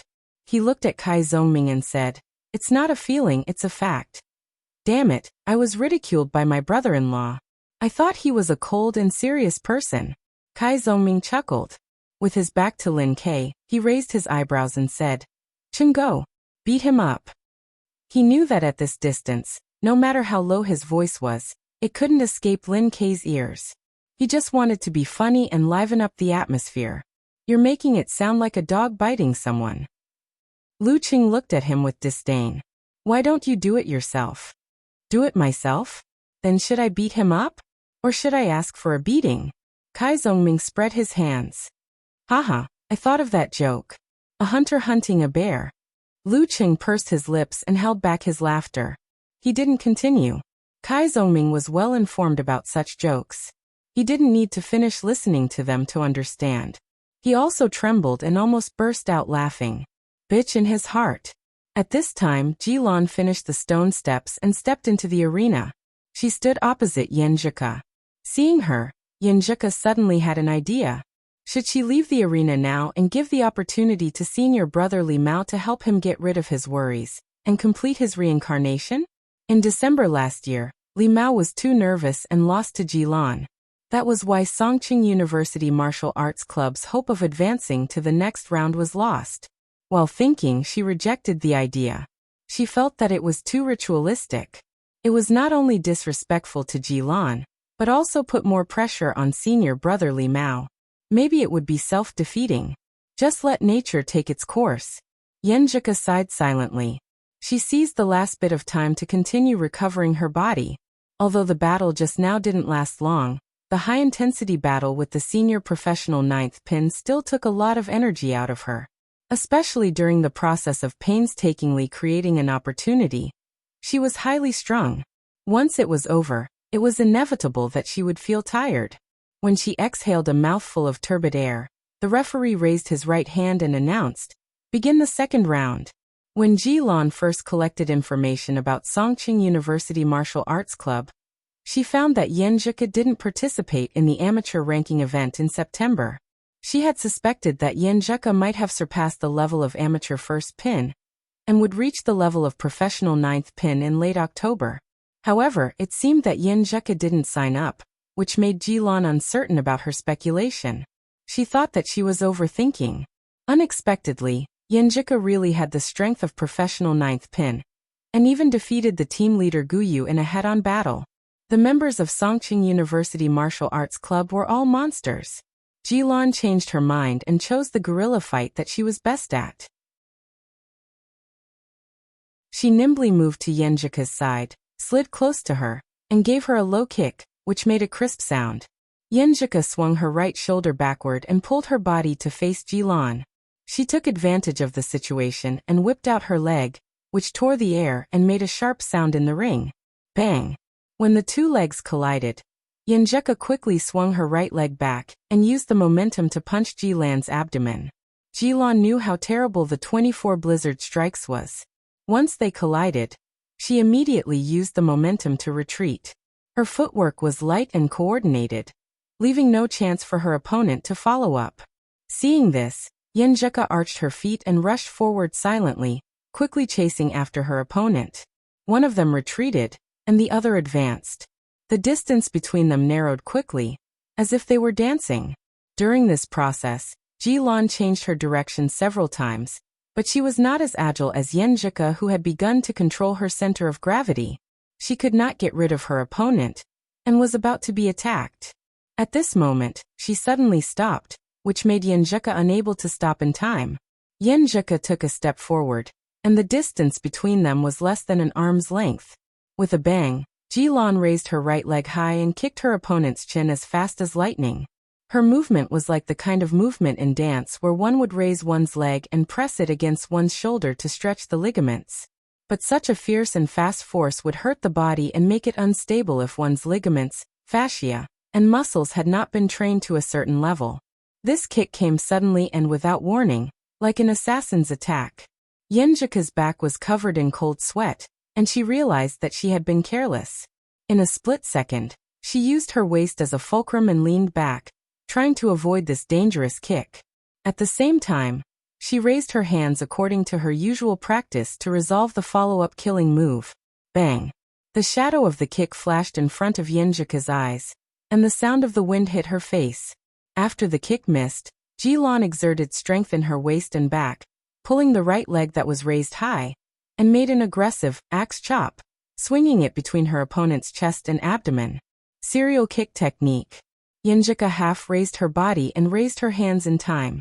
One of her arms was raised to block the back of her opponent's Achilles tendon, while the other hand was empty and pushed to the side. As soon as the two sides touched, she lowered her arms to reduce the force. Together with the push from the side, she barely blocked the axe kick. Just when the spectators were relieved, Jilan took advantage of Yenjika's block and leaped into the air. Her left leg flew out and kicked at her opponent's body. Triple kick technique. Seeing that Yenjika couldn't raise her hands or legs to block the attack and was in imminent danger, she bounced her waist and straightened her body with great strength. Taking advantage of this momentum, she pulled back her arm that was blocking Jilan's tomahawk chop. With a flip and a push, she forcefully shook off Jilan and threw her far away, avoiding the fatal kick. After the 3 consecutive kicks failed to hit the target, Jilan immediately changed back to a wandering battle. She moved her legs and kept changing her position. From time to time, she would close in and kick, low, sideways and roundhouse kicks. Yenjika also calmed down and countered the moves as they came, but she didn't give up the previous fighting style.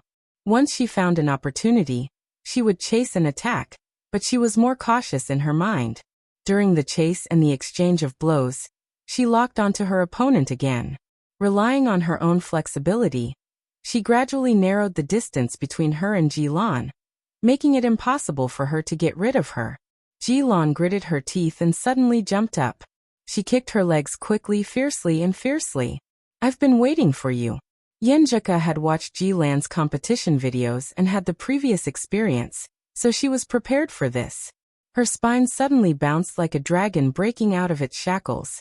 She stretched her muscles and bounced her waist and back, forcibly changing her center of gravity.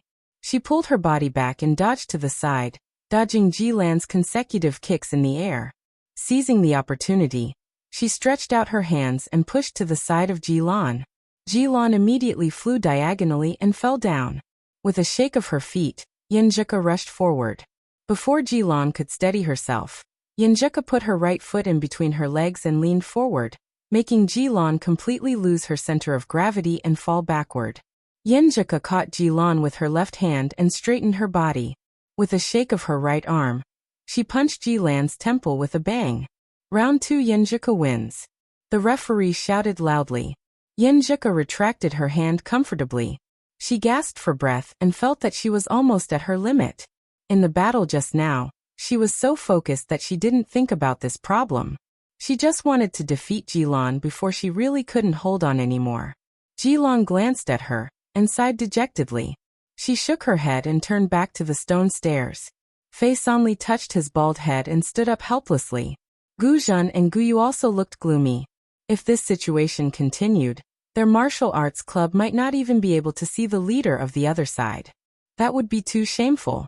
Without waiting for Fei Sanli to come to the arena, Yenjika waved to the audience on both sides with a sweet smile, and left the arena amidst waves of cheers. Lu Qing walked up to her, extended his fist and bumped it with hers. He praised her sincerely. Awesome. Before this, he thought that Yenjika's achievement would be perfect if she could defeat Guyu. Unexpectedly, she defeated 2 opponents in a row. Yenjika smiled and raised her chin. She said, "Do you admire me?" "Yes, very much." Lu Qing answered with a smile. He didn't care about Xu Rui, who was recording the match nearby. This reporter should have known about his relationship with Yenjika. After all, she almost stopped them from being intimate. At this time, Li Mao left his seat and walked to them. "Come on." Lu Qing and Yenjika bumped fists with him. Since Li Mao and Fei Sanli were new to the arena, they didn't need to recover their strength. The referee asked the staff to clean up the arena. Li Mao stood in a clean and empty place. Looking at the bald martial artist not far away, he couldn't help but think of the past. He sighed. At that time, he was trembling with fear and nervousness. At that time, he was filled with self-blame, regret, and pain. He really did not expect his current situation at all. Nervousness almost didn't affect the match. He even had a chance to reach the professional 9th pin. He closed his eyes and recalled Coach Shi's consolation and guidance, Lu Cheng's persuasion and encouragement, and the understanding and support of the special training members of the martial arts club. Thank you all. At the home team seats, Lu Cheng sat down with the exhausted Yenjika and looked up at the arena. What is senior brother Li Mao thinking about? He saw Li Mao with his eyes closed and gossiped out of boredom. Kai Zhongming took the initiative to answer. Maybe he's thanking the country, the TV station, Songqing University or something like that. Don't talk nonsense. Lu Qing glanced at him. You know it's nonsense? We can't read senior brother Li Mao's mind. How can we know what he's thinking? That question of yours was wrong to begin with. Kai Zhongming chuckled. After listening to their crosstalk for a while, Yanjika leaned over and whispered in Lu Cheng's ear. Do you think senior brother Li Mao can win? There's hope. Although senior brother Li Mao has only started the internal training method for a month, and is still at the level of a strong amateur first class, and Fei Sanli is almost at the level of a professional 9th class fighter. But he participated in the ranking event and fought a few days of high-intensity matches, so he won't be in good condition. Let's say 60-40. Senior brother Li Mao 40-40. Lu Qing analyzed. It sounds like you want senior brother Li Mao to lose? Yanjika opened her eyes and said with a smile. If he loses, I'll have a chance to fight. Lu Qing said with a smile. Yanjika pursed her lips and looked at him from the corner of her eyes. She said with a smile. Is it interesting for you to bully a potential professional 9th class fighter after a hard fight? Lu Qing thought for a while and sighed while covering his face. It's not interesting.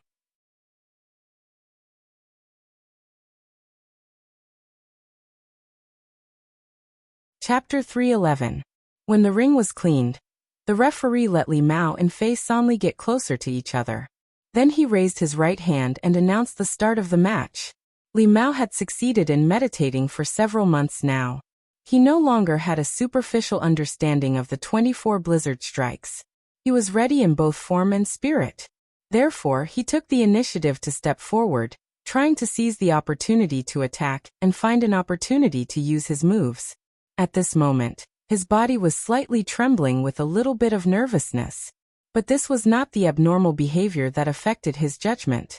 It was the normal psychology of wanting to win and fearing to lose, which stimulated the secretion of hormones and nerves. Fei Sanli had anticipated Li Mao's opening attack. He didn't play guerrilla warfare or avoid the sharp edge of the 24 blizzard strikes. He lowered his head and bulged his muscles. He turned into a bison and rushed to meet Li Mao's attack. His bald head reflected the light in the room, creating a bit of ferociousness. When the two were about to collide, Fei Sanli suddenly turned sideways, raised his left arm, and waved his elbow to hit Li Mao's chest. Li Mao was not in a hurry.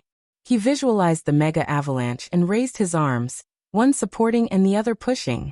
He firmly blocked Li Mao's elbow attack, and took advantage of the momentum to tighten his waist and back, ready to counterattack with his leg. But Fei Sanli was not easy to deal with. He followed Li Mao closely. With the help of the collision, he swung his waist and waved his right fist toward Li Mao's face, aiming at the bridge of his nose and the space between his eyebrows. Li Mao straightened his spine and channeled his strength to shoot out his left arm to block in front of his face, firmly protecting himself. Bang! The punch made a muffled sound and stirred up the wind. At this distance, Li Mao's eyes were the first to be affected. He subconsciously became weak to avoid the wind blowing in and irritating his eyes. This was the effect Fei Sanli wanted to achieve. While Li Mao's line of sight was blocked, he used his left elbow as a fulcrum to fling out his forearm. He spread his 5 fingers and fiercely and quickly slapped Li Mao's throat. Originally, he could have used this move from the very beginning, but he patiently waited until the enemy's eyes were blown by the wind. Then he leisurely used it.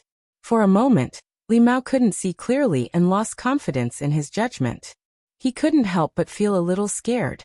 He didn't dare to take the blow head-on. He exerted strength in his legs and jumped back a big step. He quickly adjusted his muscles in an attempt to control his center of gravity in the shortest time possible. How could Fei Sanli let go of this opportunity? Since his attack missed, he quickly closed in on his opponent. Then, with a burst of strength from his shoulders, he turned his palms into knives and chopped down from both sides. Li Mao had just steadied himself and opened his eyes again. He didn't have time to dodge, so he could only shake his arms and swing them out to meet the enemy's palm blade. During the exchange of blows, Fei Sanli's palm blade changed from a chop to a press. He pulled his waist, thighs, and pulled out his left foot straight between his opponent's legs. Pa! His left leg tightened into a whip, tearing the air along the way, making Li Mao's hair stand on end. He suddenly turned his waist, the lower half of his body diagonally facing the enemy. Then he lifted his right leg and bent his knee for a short strike. This series of attacks caused him to be a little flustered and frightened. Fortunately, he did not lose his composure and was unable to respond in time. Bang! In the muffled sound, Li Mao borrowed strength and kicked his right foot down. He was about to lean forward and punch to counterattack with the momentum of brutal blizzard. However, when Fei Sanli saw that he could not succeed, he sensibly dodged and circled behind Li Mao, not giving him a chance to counterattack. Seeing this, Li Mao restrained his impetuous feeling and calmed down. He adjusted his position and countered the attacks as they came, but at the same time he did not forget to look for opportunities to create a situation suitable for himself. Pa pa pa. Bang bang bang. The two sometimes fought hand to hand, and sometimes separated. Fei Sanli was shrewd and sleek, firmly controlling the rhythm and not letting Li Mao use 24 blizzard strikes more than twice. They fought fiercely for several minutes, which made the students feel satisfied. From time to time, they blew their trumpets and banged their inflatable hammers, as if they were here to celebrate a festival. Li Mao thought that Fei Sanli had only played a few matches of professional ninth pin, and had only recovered for less than a week, so he did not rush to attack. He fought in a well-behaved manner, waiting for an opportunity to come. While they were fighting, he suddenly saw the bald man's knees soften and his sliding steps stagnate. Opportunity. Li Mao was refreshed. He took a big step forward, exerted strength under his feet, spread his right arm, and blasted a blast punch forward. Fei Sanli quickly lowered his center of gravity and raised his arms to block. Bang! Li Mao's right fist failed to break the opponent's stance and bounced back. But in his mind he had already visualized the scene of a blizzard. He slightly changed his posture, adjusted his muscles, and used the force to shake out his left arm. He stabbed at the enemy's throat like a big gun. Fei Sanli's eyes did not move, but his other hand clenched into a fist and punched back the blow. The brutal blizzard did not stop once it started. Li Mao took advantage of the situation and kicked with a whistling sound. But right at this moment his thighs suddenly felt sore and weak. His strength paused, and he almost fell down. Fei Sanli smiled and leaned forward. He stretched out his right hand, opened his 5 fingers, and pinched Li Mao's neck. Humph! Who doesn't know that 24 blizzard strikes is a test of endurance? I let you hit so many times in order to exhaust your physical strength and push you to the limit step by step. In the end, he purposely showed a flaw, forcing you to use brutal blizzard again. And at this time, how many moves can you make in your current state? Hee, if you continue to fight steadily, I will have a flaw, and the winner will be uncertain. The referee raised his right hand and announced the result. Fei Sanli wins. Hearing this, Fei Sanli withdrew his right hand and looked at Li Mao with a smile. Boy, you are still too inexperienced. Although we are all juniors, I have been through hundreds of battles. Li Mao exhaled, feeling a little lost and sad, but more of self-examination and reflection. He did not feel the pain. In a martial arts competition, there was no such thing as only winning and not losing. And Fei Sanli was indeed better than him. He turned and walked to the stone steps, while the students in the stands cheered and encouraged him. Li Mao, come on. You fought well. They were very confident about the final result, and the temporary failure did not affect their mood at all. Hearing these cheers, Li Mao smiled and raised his hands to thank them, without any guilt or pressure. In the home team seats, Lu Qing looked at Yan Zhika and said with a smile, It seems that I have to bully the weak. Yan Zhika rolled her eyes at him and hummed, If you can't win in 3 moves, don't come back. She reached out and high-fived Lu Qing. 3 moves? You are too lenient to Qing, aren't you? Kai Zongming interrupted. I'll bet on 1 move. Bet on what? Lu Qing did not rush to the arena, but bumped fists with his team members one by one. Kai Zongming said without hesitation. Bet on my integrity. Don't you go easy on me. Forget it. What's the point of betting on something you don't have? Lu Qing tidied his sleeves and walked to the stone steps. Seeing him, the whole stadium suddenly became noisy. Yan Xiaoling standing in the aisle, Zhao Chong, Li Liantong and the others in their seats all raised their voices and shouted a name. Lu Qing. The sound was overwhelming, as if they were welcoming their hero. Lu Qing waved his hand and walked along the road to the stone steps. Mu Jingyan in the stands stamped his feet, and complained that Coach Shi did not let Lin Ke go. Standing in front of Fei Sanli, Lu Qing looked calm and his eyes were clear. He smiled and said, "Don't worry. I'll do my best." This was the respect for the fighter. "Don't worry? I don't King feel relieved at all. Please don't respect me." Fei Sanli took a deep breath and saw the referee raise his right hand again. He shouted, "Start." He did not even bother to say which round it was. Anyway, it was the last round. Fei Sanli knew that he was exhausted and did not struggle. Anyway, it was not shameful to lose to Lu Qing. Even in his best condition, there was a huge gap between him and Lu Qing, let alone now. He abruptly took a few steps forward, swung his arm, and punched out powerfully. Lu Qing smiled. He opened his right hand and grasped Fei Sanli with his palm. When they touched, Lu Qing suddenly reversed his qi and blood and condensed them in his lower abdomen. Fei Sanli suddenly felt his fist sinking into nothingness. It was soft and powerless. Then he saw the enemy's arm bulging and felt a violent and majestic force surging toward him. It was as if he had encountered a real dragon that had ascended to the sky. Lu Qing's dantian qi gushed out. He swung his waist and back, shook his arm and threw Fei Sanli high into the air. Fei Sanli entered the state of cloud riding without resistance. He quickly adjusted his center of gravity and tried to stabilize his body. But he was surprised to find that he did not lose his balance at all. He just flew up. Bam! He landed firmly on the ground and saw the edge of the arena. He saw it from the outside. He was thrown out of the arena from the center position. He did not know how many meters he flew, but his center of gravity was stable, and he did not stagger. His ability to lift something heavy as if it were light was simply terrifying. Fei Sanli looked up in surprise and saw Lu Qing had put away his stance and was standing there leisurely. At this time, the referee announced the final result. Lu Qing wins. Songqing University Martial Arts Club wins. The students were stunned by the scene just now. They had a feeling that it was unscientific. Only when they heard the referee's voice did they come back to their senses. They blew their small trumpets to create a lively atmosphere. When Lu Qing turned around and left the arena, they shouted in unison, "Lu Qing! Lu Qing! Lin Ke! Lin Ke!" Songqing University. Songqing University. Enjoying the atmosphere, Lu Qing returned to his seat and said to Yanzhika with a smile, "One move." Yanzhika snorted and turned her head with a smile. Then she looked at the arena and both sides. She suddenly thought of the next division and the final round in April next year. At this time, Xu Rui came over with her team to record the details of their celebration. "Lin Ke, I rarely see you play with your phone." She glanced at the expressionless young man who was typing on the screen. Lin Ke looked at her and did not answer.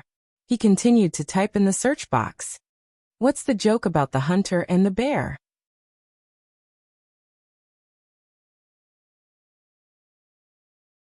Chapter 312. After a round of greetings, the members of the martial arts club returned to the locker room joyfully. Xu Rui, leading the team, followed them in with a smile. "Just do what you need to do. Just pretend that we don't exist." After applying, she got Gieserscher's permission to enter the locker room for the next few matches and shoot some material to enrich the details of the documentary. Hearing her words, everyone looked at each other and secretly complained, "We are not exhibitionists. How can we act as usual in front of the camera?" Especially Lu Qing. He was even more depressed. Well, the good thing of applying ointment for my fairy is gone. He didn't want to take advantage of her. After all, there were many unfamiliar junior brothers and sisters in the locker room. It would be awkward to be too close to Yanzhika. He just wanted to treat it as a warm and sweet daily routine. However, a group of uninvited guests came, and he had to do his own thing. Yanzhika looked at him subconsciously and seemed to notice something. She rolled her eyes, bit her lips, turned her head, and said in a low voice, "I'm in a good mood. Let's go for a walk tonight." Did Ka misunderstand something? Well, it's a good misunderstanding. A smile appeared on Lu Cheng's face as he agreed. Okay. The moon was bright and the stars were sparse.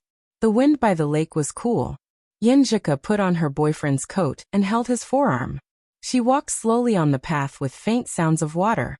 She raised her head slightly and said with excitement and longing, Chung, what do you think we can do in this martial arts competition? Her hair was slightly messy, her face was bright red, her pink lips were moist and glossy, and her eyes were bright and watery. Lu Qing put one hand in his pocket and felt refreshed. He thought for a while and said with a smile, I'm only telling you. I won't tell anyone else. Otherwise, I'll be laughed at. My goal is to be the champion, the national champion. What a coincidence. Me too. Yenjika replied with a smile and a look of surprise in her eyes. She raised her voice at the end. I know Shanbei is very strong, Capital College is strong, Huahai and Guangnan are not weak either. In other people's eyes, they can firmly suppress us. But I still want to win, and I think we have a chance to win. Lu Qing didn't hide his chest in front of his girlfriend. That's right, next April. Who knows how much you and my brother will grow? But we can't be careless. It's said that Chu Hui of Sanjiang has become much stronger, and Shannon is not easy to deal with. The two of them walked along the lakeside and weaved their future together. They were in high spirits and seemed to have endless topics to talk about. As they approached the long bridge, they suddenly saw a familiar figure standing by the railing of the wooden platform. Qing? Yenjika tried to call her with uncertainty. Qing turned around abruptly and wiped the corners of her eyes in a panic. She laughed dryly and said, Kuqing, what a coincidence. I thought I recognized the wrong person. Yenjika chuckled at first. Then she noticed that something was wrong with Qing and asked with concern, Qing, what's wrong? They were all crying. Qing lowered her eyes and clenched her fists. I don't want to. I want to quit the special training. Lin Sanjiu was thinking if she should ask Chung to leave first, so that Qing wouldn't feel embarrassed to talk to her. You don't want to join the special training? Why? Yenjika blurted out. Lu Qing was also surprised. Why did Qing suddenly want to quit the special training? Qing took a deep breath and forced a smile. I'm in my second year. I'm so nervous about my classes. I'm afraid that my grades will drop again. I think I should focus on my studies. Yenjika seemed to have sensed something. Instead of persuading her directly, she kept silent and considered her words. At this moment, Qing walked a few steps impatiently. Like a tight string that had finally reached its limit, she suddenly broke down and said, Kuai, I feel so useless. I'm so stressed. I've been practicing visualization for more than a year, but I still can't enter meditation. I'm so sad to see you guys surpass me one by one, running faster and farther away. I've cried several times. The junior brothers and sisters behind me are also stronger than me. I can't even be a substitute now. I'm almost out of the list. The boy I'm chasing doesn't like me. My grades are dropping so badly that I've been criticized by the counselor. I'm such a failure. I'm so useless. Listening to her hysterical outburst, Lu Qing felt like he had never known her before. He didn't expect this straightforward, outgoing, silly sister to have accumulated so many negative emotions and bear so much pressure. He turned to look at Yenjika and saw the same expression on the girl's face. She was shocked, pitiful and shocked. When they were chatting, Qing was always the one who showed off, making others unable to feel her pain and sadness. Who knew that she had such a weak, helpless and desperate side? In the locker room this afternoon, she seemed to be very sad. Qing, relax a little. You are like this because you put too much pressure on yourself. Well, if you want to withdraw from the special training, then withdraw temporarily. When the time comes, relax and forget about the pressure. Maybe you will succeed one day. We will always welcome you back. You will always be a member of our martial arts club.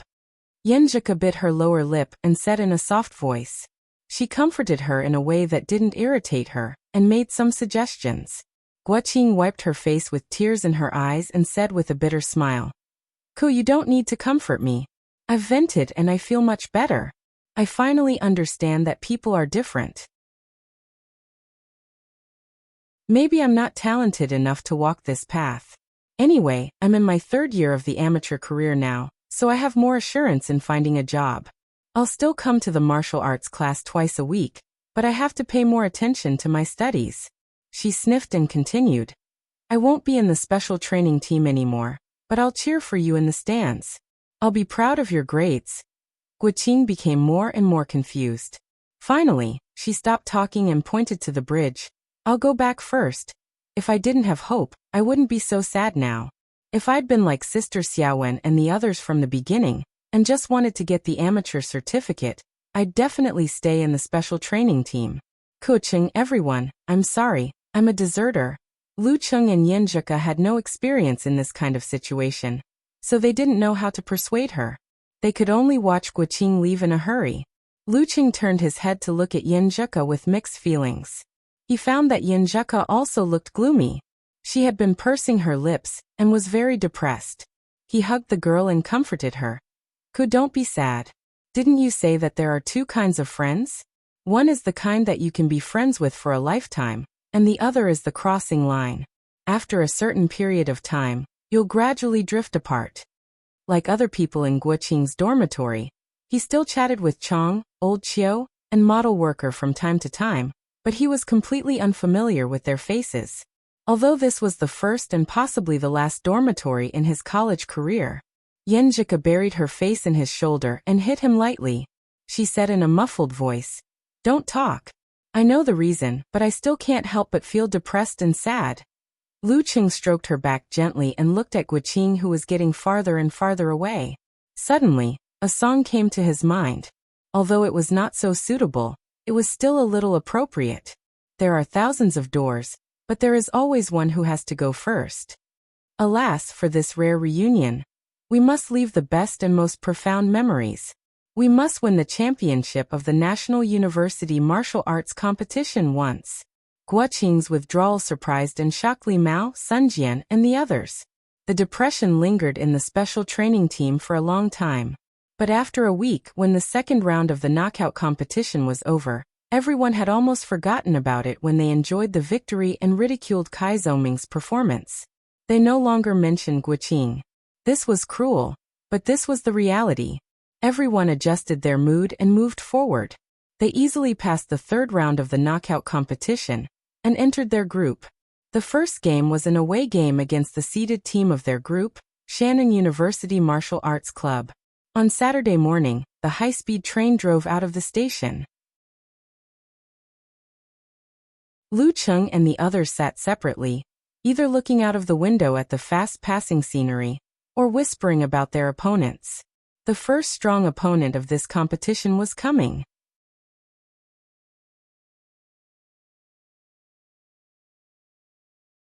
Chapter 313.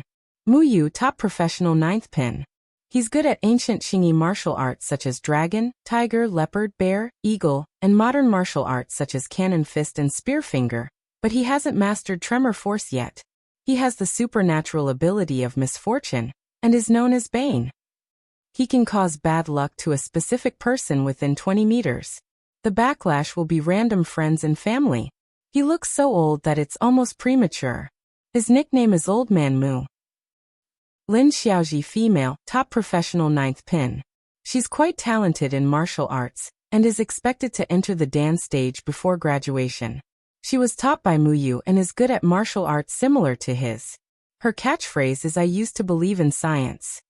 She has amulets and defensive spells from various martial arts sects, but she's still the one with the highest probability.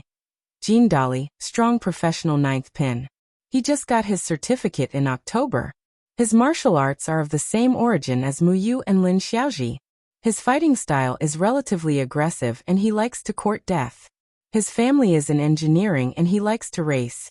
He often rides a heavy motorcycle to school. He's easygoing and a little hyperactive. While the bullet train was speeding, the information of the leading fighters of the Martial Arts Club of Shannon University flashed through Lucheng's mind. He and Yanzhika often discussed these things so that they wouldn't be defeated by Shanbei in the quarterfinals.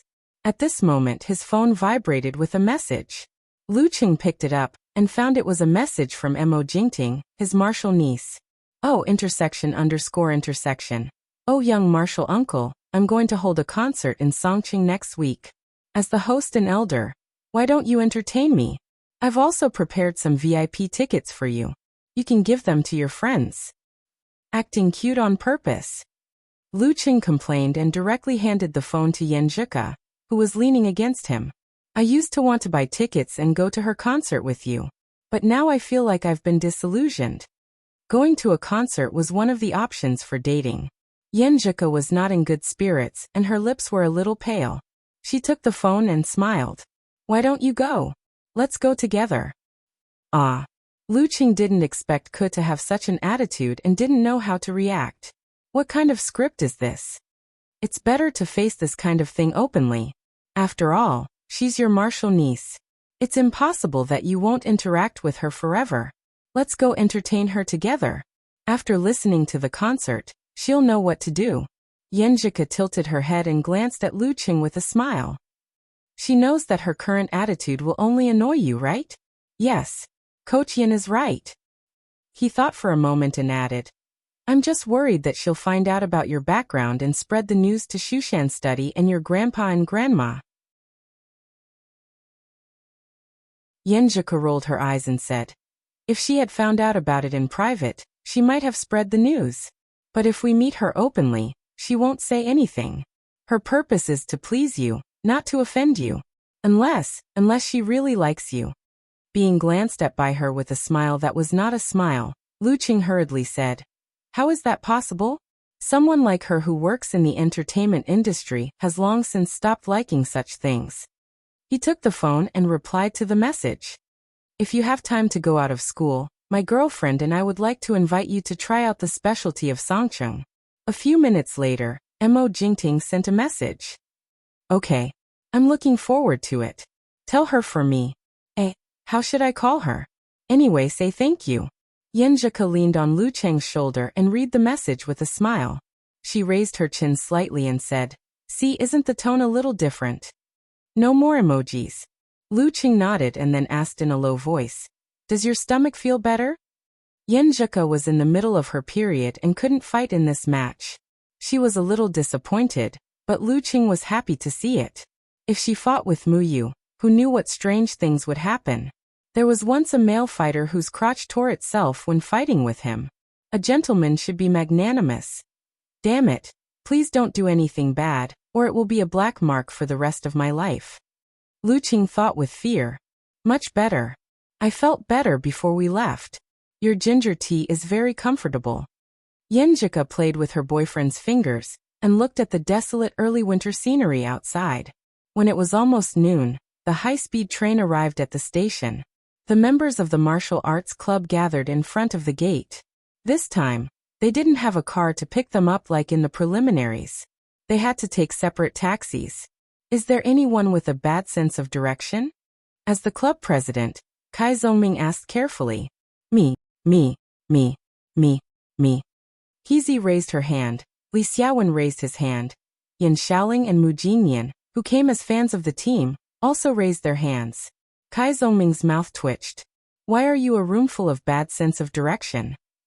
Birds of a feather flock together. Yin Xiaoling answered seriously and proudly. Then you have to split up and let others take you. Don't lose yourselves. Kai Zongming said with a smile. Yenjika leaned over and whispered in Luqing's ear. Actually, I'm a bit of a bad sense of direction too. I really don't see it. Luqing was surprised. Anyway, we have mobile navigation now. I just can't tell north from south. Yenjika pursed her lips. And I have a human navigation device. I always thought that people who are good at science wouldn't be bad at sense of direction. Luqing sighed with a smile. I think so too. Yenjika said with a sad and angry face. But there are always exceptions. When Xu Rui and the shooting team arrived, they found some food in the high-speed railway station, and then divided into groups to take taxis to the old campus of Shannon University. Little Ming was a clever boy. He let Luqing and Yenjika form a group without anyone else. In his words, he had to take care of other people's eyes and ears. In the afternoon, the road was not congested and the taxi drove smoothly. The driver looked at him in the mirror and smiled. Hey, are you also a student of Southern University? Me. Luqing held Yenjika's finger with one hand and pointed at himself with the other. Yeah, you look like a student. Are you picking up your girlfriend at the high-speed railway station? The driver changed the topic. Why do you think so? Why can't she pick me up at the high-speed railway station? Because she is a student of Southern University. Lu Cheng argued with a smile. The driver laughed. In this world, only men pick up women. No woman picks up men. That's not necessarily true. Lu Cheng looked at Yenjika with a smile. Will you pick me up? Yenjika looked at him and snorted. Depends on my mood. The driver seemed to have confirmed Lu Cheng's identity. He immediately nagged.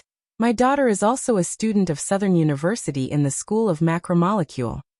Well, there aren't many girls majoring in macromolecule. Lu Cheng said casually. That can't be helped. No one in my family knows about it. The driver answered carelessly. She was supposed to go home last night. She said that there was a martial arts competition today, and she had to cheer for the team. What's the point of a girl watching this kind of fighting? It's okay. It's good for her health and self-protection, Lu Cheng said perfunctorily.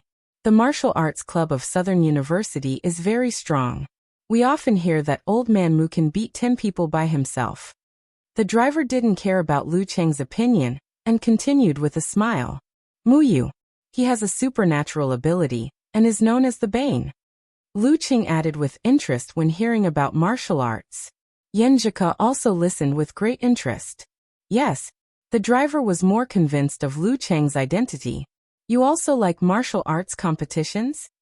After chatting for a while, Lu Cheng and Yenjika had a good impression of the martial arts atmosphere of Shannon University. The driver almost introduced his daughter to them. At the north gate of the university, the martial arts club gathered. They walked through the road with dozens of hundreds of old trees, and arrived at the stadium. There was still more than an hour before the competition started. There were only a dozen students doing exercises in the stadium. Fortunately, the receptionist of the Martial Arts Club of Shannon University had already talked to Li Xiaowen. He waited by the door and led them into the visiting team locker room. At the door of the strength training gym, a tall figure looked at the scene and sighed. Songqing University is early. She had a high ponytail and looked clean and fresh. However, she was wearing gaudy clothes such as Buddhist beads, Taoist symbols, crosses, Arabic, and so on. She was Lin Xiaoji, one of the leading members of the Martial Arts Club of Shannon University. She was a little unsettled because of the upcoming battle, so she decided to come to the Martial Arts Club in advance to do some warming up. Lin Xiaoji walked to the locker room of the home team with the key in her hand. She turned the key and found the door was already open. She pushed the door open and saw old man Mu Yu, who looked like a man in his 40s or 50s. His hair was sparse. Captain, you're early too? Lin Xiaoji blurted out in surprise. Mu Yu lowered his hands and leaned forward. He sighed and said, I'm a little nervous, just like last time when we were fighting against Shan Bei. Double dance stage, one at 7 and one at 8. It was almost the same as last year's Shan Bei. As soon as he finished speaking, the door of the locker room was pushed open again. Jean Dolly walked in with a hippie hairstyle. He was startled and said, Damn, there's someone even earlier than me. Why are you all here? We're just worried about this match. If we lose, we'll probably face Shan Bei in the quarterfinals. Lin Xiaoji didn't hide her emotions, but she quickly adjusted and smiled again. But we still have a chance. First, they might be careless and only send one of them, Lin Ke or Lu Cheng. Impossible. This is a crucial match. Mu Yu denied. Second, they're still training their substitutes. The first one to fight will definitely not be Lu Cheng or Lin Quebec. And they're probably worried about your supernatural ability, so they'll send Lu Cheng, who has insane stamina, to hold the line. In this way, as long as Xiao Jin and I can finish off their first fighter quickly, we can take turns to fight Lin Quebec. Although we're not as good as him and Lu Cheng in the first half of the year, we can still consume a lot of his stamina, which is his weakness. Lin Xiaoji spoke with assurance. At that time, when facing him who's close to his limit, your supernatural ability will be very effective. You won't consume too much of your stamina, so there's hope for you to fight Lu Cheng. I used to believe in science, but now I believe in metaphysics even more. She ended with a witty remark. But the substitutes of Songqing University have all grown up. It won't be easy to finish them off quickly. Mu Yu sighed again. Lin Xiaoji smiled and said, That's good. I haven't had a chance to use the new thing I've learned. Besides, the outside world thinks Songqing University will win. They think we can't win. This will make them proud and arrogant. Speaking of this, she looked at Muyu and then at Jean Dali. Suddenly, her expression became solemn. Besides, there's a saying that goes, an army with grief will always win.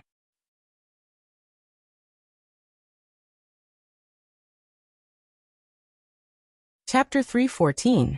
When the match was about to start, Gieserscher clapped his hands in the visiting team's locker room to wake up the members who were resting with their eyes closed.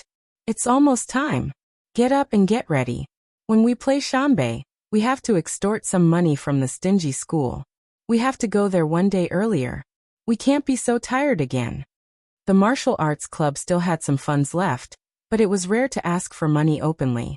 Gieserscher certainly didn't want to miss this opportunity, especially since he could stimulate the principal and find an excuse to drink with him. Starting from the group stage, Songqing, which didn't perform well last year, would play away games all the time, even if it was the first versus the second in the quarterfinals. This made Li Liantong, Zhong Yanru and other students feel very regretful because they couldn't witness the victory in the Songqing University Martial Arts Club and cheer for them together. Lu Cheng and Yanzhika were full of motivation when they chatted in secret. They wanted to fight for more home games next year. Coach Shi, I'm afraid the school will give us money to stay in the guest house. Kai Zoming moved his body and talked nonsense. How dare they?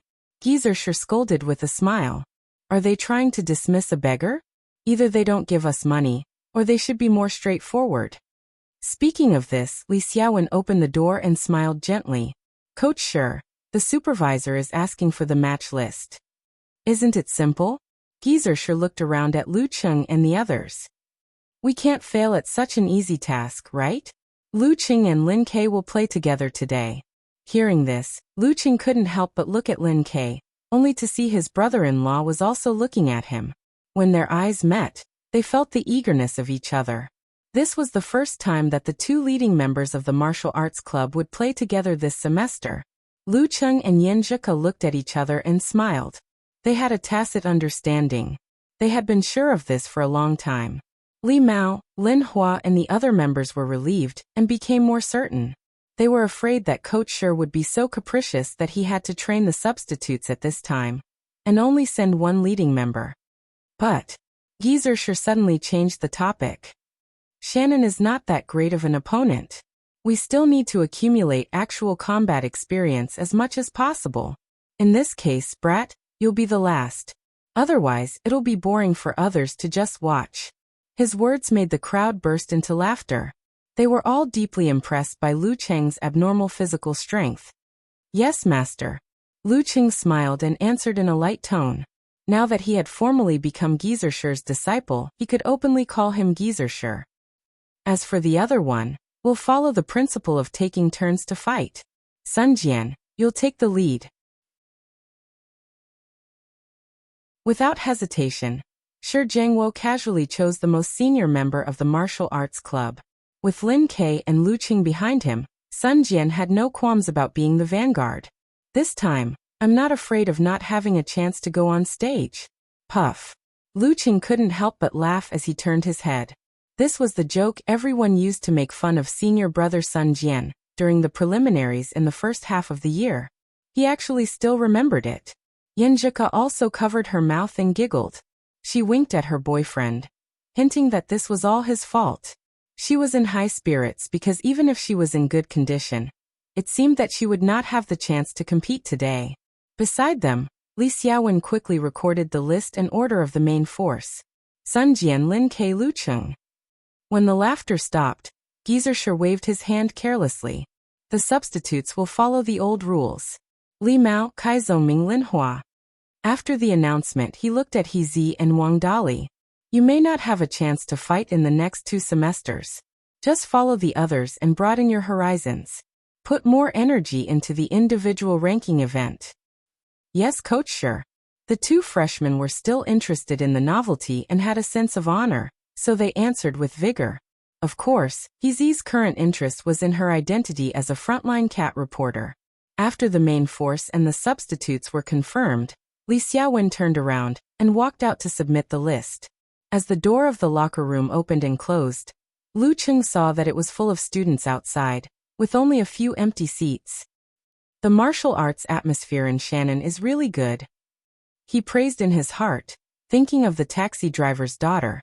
She was definitely among the thousands of students, unremarkable and ordinary.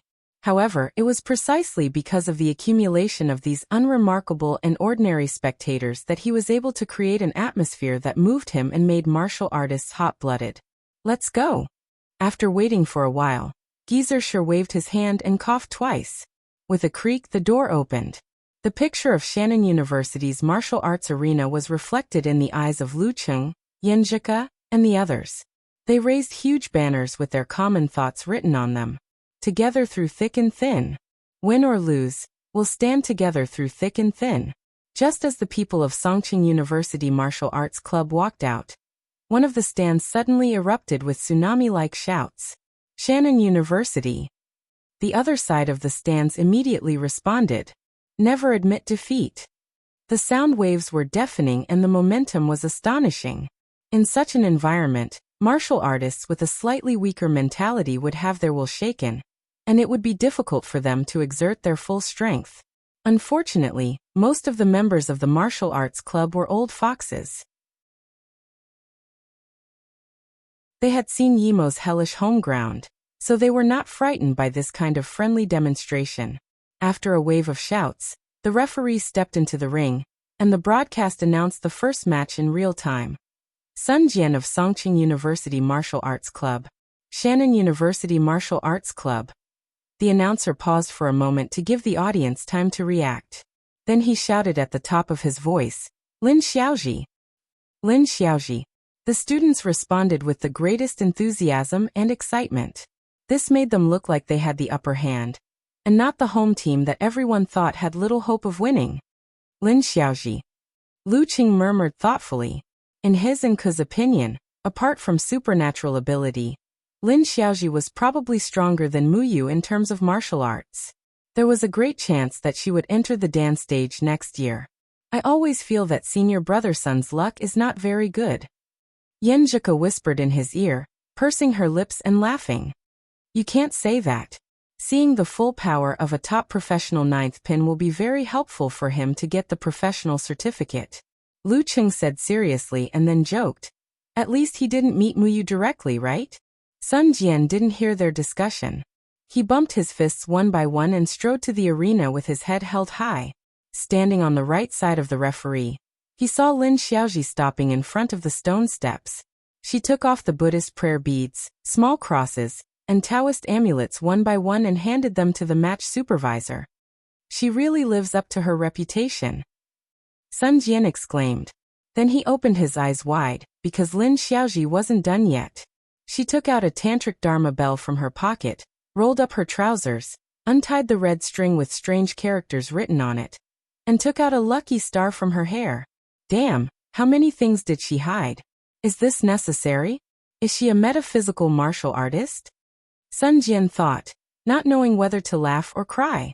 After a while, Lin Xiaoji finally finished. Before entering the arena, she specifically reminded the match supervisor, Senior, don't lose it. I have a feeling that our captain is going to make a big move tonight. I don't want to be an unlucky kid. After nagging, she finally came to Sun Jian and apologized with a sincere smile. The corner of the referee's mouth twitched, and he announced the start of the conversation. Let me ask you, do these things work? Sun Jian couldn't hide his curiosity and asked. He didn't want to provoke her with words. He had to maintain his composure in front of a girl. Lin Xiaoji nodded sincerely. They work. I tested it with my flesh. When I wasn't wearing these, my captain's counterattack would randomly hit me 7 or 8 times out of 10. Now it's only 4 times out of 10. I used to believe in science, but now I really believe in this. Why do I hear an unbearable past? Sun Jian looked at the other party sympathetically and pondered for a moment before saying. Lin Xiaoji opened her mouth as if she wanted to talk about her past sufferings, but in the end she only said, sigh. Sun Jian didn't say anything more to avoid being affected by bad luck. Lin Xiaoji seized the time to get used to the situation without the amulets. In the quiet atmosphere, the referee raised his right hand and started the focus of the match. Begin. Lin Xiaoji arched her back and the muscles on the soles of her feet stretched and bounced. She shot out like a beautiful and dangerous cheetah. She was so fast that Sun Jian couldn't react in time. However, Sun Jian didn't retreat. Instead, he moved forward. Most of the audience was stunned. He rushed toward his terrifying opponent, as if he wanted to fight head-on. Seeing that they were about to meet, he stomped on the ground with his right foot and used a strange technique to change the direction of his body, like a catapult. He strangely circled to Lin Xiaoji's side. Catapult body movement of modern Xingyi. Bam!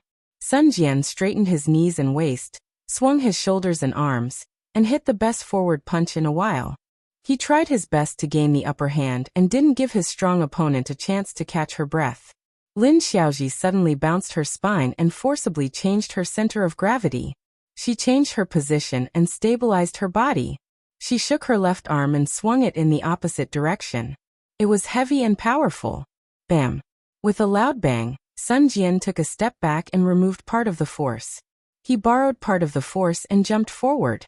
Half-step crushing punch. Brutal blizzard came with a roar. Facing this, Lin Xiaoji didn't change her expression. She suddenly took a deep breath, her face turned red, and her temples bulged.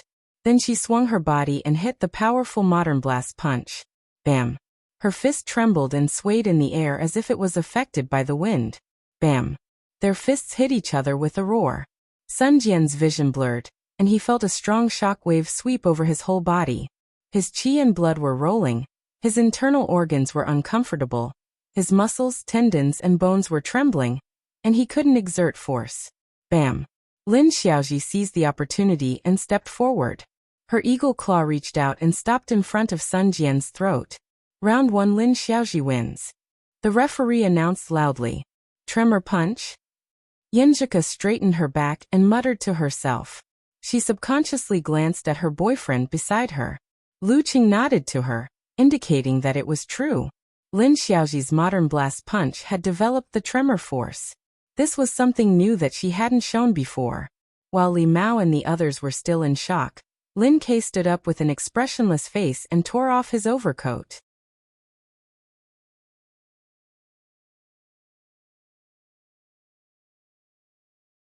Chapter 315. Lin Xiaoji. Lin Xiaoji. The entire audience was silent at first. The sound of the trumpets could be heard sporadically. Then they burst into cheers and shouts. The cheers shook the heavens. They were sure that Lin Xiaoji could beat Sun Jian, but they didn't expect her to win so quickly and so easily. It was like she was bullying a noob, and she seemed to have learned something new. This was really a morale-boosting battle. In the seats of the home team, Jean Dolly and several substitutes stood up and waved their towels excitedly. Damn, why is it me again? Why is it always my turn to be this good thing? In the arena, Sun Jian shook his head to stop the dizziness, withdrew his qi and blood, and tried to find joy in the bitterness. Fortunately, I have a good mentality. He didn't waste any time, turned around, and walked quickly to the stone steps. He met Lin Ke halfway, who was full of fighting spirit. She has learned tremor force. Sun Jian stretched out his fist and reminded him in a low voice. Lin Ke nodded indifferently, and bumped his fist with Sun Jian when they passed each other. Looking at him approaching step by step, Lin Xiaoji hurriedly exhaled a mouthful of turbid qi. She visualized the scene of clouds and wind blowing to calm herself down. In this battle with Lin Ke, she only had one strategy and one purpose, and that was to wear him out. Wearing him out a few times of dance stage outbursts would be a victory. The longer she wore him out, the greater the victory. She didn't expect to defeat an 8th pin dance stage fighter who had mastered force. Back then, Lin Ke and Lu Qing were so fierce that they could only barely defeat Wei Xingtian, who was nothing special, by taking turns to fight him. Lin Ke appeared very quiet and reserved in the midst of the sound waves that reverberated throughout the stadium. However, when he stood in the predetermined position, Lin Xiaoji suddenly felt as if there was a huge mountain or a huge river in front of her. She felt as if she was looking up at a huge mountain or a huge river. Is this the suppression of the dance stage? She took a deep breath and tried to get rid of her current state. Chung, how many moves do you think Lin Ke will take to win? Kai Zhongming couldn't help but ask. Lu Cheng rolled his eyes at him and said, Anyway, you have no moral integrity to bet. How many moves Lu Cheng would take to win depended on his strategy, and how much strength he would reserve for the next round, or even the next one. I have a feeling that he will try to end the battle quickly. He will most likely finish it in 3 to 5 moves. Kai Zhongming didn't mind his bad friend's attitude at all. He just laughed to himself and said, Don't you think that the martial arts that those people from Southern University are good at fits a sentence? The eyes of an eagle, the speed of a leopard, and the strength of a bear. After he finished speaking, he found that Lu Cheng looked confused. Obviously, he didn't get the joke. You haven't seen that cartoon? Kai Zhongming sneered. Lu Cheng turned his head to look at Yanzhika, only to see that she was also at a loss. She shook her head blankly, indicating that she didn't know what the joke was either. Maybe it's an old anime. She looked up and made a judgment. Understood. Lu Cheng nodded solemnly and turned to reply to Kai Zhongming. Uncle, I'm sorry. We're too young to watch such an old anime. F***ck. Little Ming almost choked on his words. Their relaxed attitude affected Li Mao, Wang Dali, and the others. They recovered from the shock of Lin Xiaoji's tremor force. That's right, what's so great about tremor energy? Both of our leading members of the martial arts club know how to use it. At this moment, the referee waved his right hand, and his voice suppressed the rolling waves. Second round, start. The word start was still echoing. Lin Ke suddenly withdrew and expanded his chi, and directly broke out the dance stage. Bang! The place where he stood seemed to explode, and countless fragments flew out. He grew taller and fiercely pounced on Lin Xiaoji. With just one pounce, the several meters between them disappeared. Lin Xiaoji was just thinking about it when she saw a figure like a meteor falling from the sky, like a god descending on earth, rushing at her with the momentum of Mount Tai. So fast, so fierce, so direct. In a split second, she didn't panic and calmly made a judgment. She swung her center of gravity backward, swung her waist and back, and nimbly and quickly retreated a few steps. These few steps were in both form and spirit, like a tall antelope. Her footing was very stable, and her body didn't sway, mixed with some of the heaviness of elephant form. Seeing that she was about to pull away and get out of the predicament just now, Lin Ke suddenly stopped, gathered his chi, and used all his strength to step forward and plow. Boom! The ground under Lin Xiaoji's feet cracked, as if there was a burst of power, lifting her left leg and making her lose her center of gravity. The 16th move of the fighting sect, earth cracking. This. Lin Xiaoji was a little shocked and a little flustered. Her spine moved up and down, and she tried to forcibly stabilize her body. Lin Ke seized the opportunity and rushed in front of her. He visualized the scene of a meteor crossing the sky, bulging his temples, and quickly swinging his right arm in a small range, and blasted out a punch like lightning. Lin Xiaoji hurriedly parried and barely used the blast punch, shaking a little bit to meet the attack. Bang! She only felt that she was smashed by a meteor in front of her, and was directly hit by the blast wave that turned into wind and waves. Her chi and blood were tumbling, making her want to vomit, and her 5 viscera and 6 bowels were moving out of their positions in horror. A sound came from her abdomen, like a low and continuous explosion. Lin Ke's right hand moved back, and the left side of his body leaned forward. He quickly swung his arm again, outlining the visualization scene, and blasted out a punch. Lin Xiaoji had just used the internal training method to relieve the shock, and now she had to face the continuous attack. She put her hands on her lower abdomen, clenched her palms, opened her 5 fingers, and used the eagle claw to fight against the meteor force. Bang! Her mind was buzzing, and her muscles and tendons were trembling. She was stunned for a moment, and her 5 fingers were unable to hold Lin Ke's fist. It directly pressed against her abdomen and stopped there. The referee stood up straight and announced loudly, "The second round, Lin Ke wins." In the blink of an eye, the winner had been decided. The students of Southern University either opened their eyes wide, covered their mouths, or were stunned. The noise in the stadium suddenly disappeared. Just like before, they knew that Lin Xiaoji couldn't beat Lin Ke and would most likely lose. But they didn't expect that she would lose so easily and without any resistance. The top professional ninth pin fighter, who defeated Sun Jian, so quickly seemed to have lost her kung fu in an instant. Lin Xiaoji forced herself to do the internal training method to recover. She resisted the urge to vomit, looked at Lin Ke in horror, turned around and walked out of the arena, still thinking about the scene just now. I lost just like that? She thought that she was comparable to Lu Cheng when he fought Wei Shengtian, and could barely resist Lin Ke's double explosion.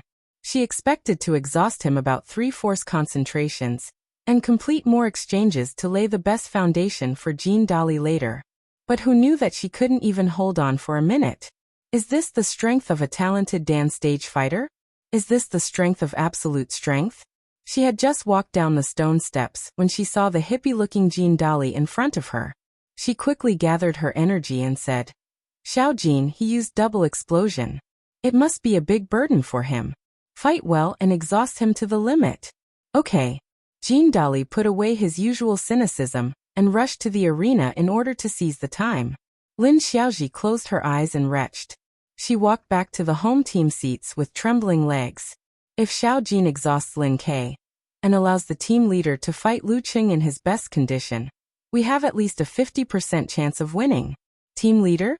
Suddenly, fear appeared in her eyes. Regardless of her body condition, she ran and jumped back to the arena. She spread her hands to the match supervisor and said with a shy smile, "Senior, my things. Don't believe these things. It's useless." The match supervisor was an old senior. He kindly reminded her. Lin Xiaoji blinked and said with a sad and angry smile, "Senior, you don't understand." In the away team seats, Kai Zoming looked around complacently. "I told you, Lin Ke needs to finish quickly. 3 to 5 moves." Lu Cheng, Yanjika, and the others didn't respond to him. They just whispered to each other, feeling happy and relaxed. Lin Ke's performance is strong enough. We can rest assured. At this time, the students in the stands slowly recovered and regained their morale. They shouted Jean Dali's name and cheered for him. Hearing the waves of encouragement, Jean Dali's body trembled slightly. He was in the most excited state. He seized the last bit of time he had and quickly reconsidered his strategy. Lin Ke had insta-killed Sister Xiaoji with a double explosion and a miraculous move, so he must have taken quite a toll on himself. In this round, he would most likely play it safe and try to take me down without paying too much of a price, so that he could exhaust Captain even more.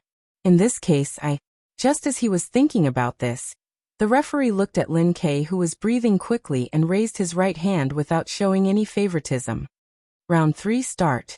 Jean Dali immediately calmed down, and was about to use the crane steps and the tiger form to attack first, followed by the eagle claw and the crocodile bite. Suddenly, he saw Lin Ke hugging and exploding, spewing out Dan Qi again. Is he here again? Isn't he holding back a little? Lin Ke transformed into a heavy truck and flew to Jean Dali in 2 steps. He arrived almost at the same time as the wind, as if he was preparing for some terrifying follow-up. Jean Dali had plenty of battle experience. He was quick-witted and didn't retreat like an antelope with horns hanging on its head. Instead, he suddenly stretched his body and stood up like a giant bear. He expanded his muscles and turned sideways. Instead of retreating, he took a step forward and crashed into Lin Quebec bear form. Giant bear hits the tree. Bam! Jean Dali, who had turned into a giant bear, was sent flying. He staggered and hurriedly tried to regain his balance. Lin Ke didn't manage to execute his follow-up moves. Suddenly, his eyes sharpened and he made another force concentration, without holding back. Bam! His cannon was fired and he was in front of Jean Dali in an instant. Then he stomped his feet and braked forcefully. Amidst the violent friction, he swung his right arm, leaving afterimages behind. Fighting Sect, 27th move, Meteor Burst. Boom! Jean Dali, who had just regained his balance, felt a bomb explode in front of him. A violent shockwave came roaring, almost enough to blow him away and tear his flesh. He didn't have time to think. He took advantage of the momentum and rolled to the ground to avoid the blast. Lin Ke had made the second double explosion. He must be under a lot of pressure and needs to take a break. I'll have a chance to do a carp flip. At this moment, Lin Ke retracted his chi and blood, force, and spirit with a deep look in his eyes. Triple explosion. Triple explosion. His eyes lit up and he blurted out. Bam! With the eruption of his Dan Chi, Lin Ke slid forward, leaving a shocking trail on the ground. He rushed to Jean Dali's side before Jean Dali could jump up. He kicked out his right foot and stopped near Jean Dali's temple. Round 3, Lin Ke wins. The referee's voice made the whole arena silent. Muyu stood up, took a deep breath, and untied a strange Taoist amulet from his neck.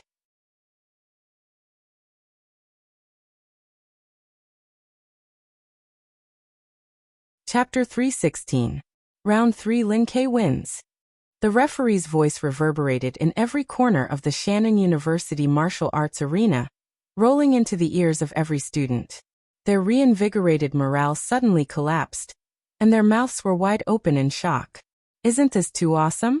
Isn't Lin Ke too awesome? The two leading members of the martial arts club together couldn't even last a minute against him.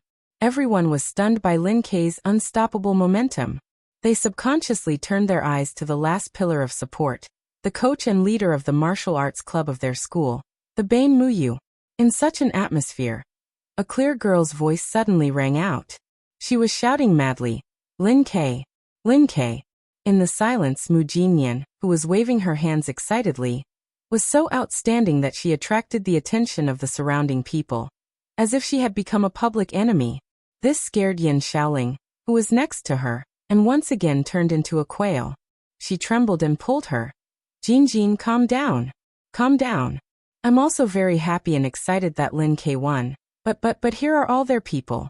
Yan Shaoling silently counted the strength of the two sides.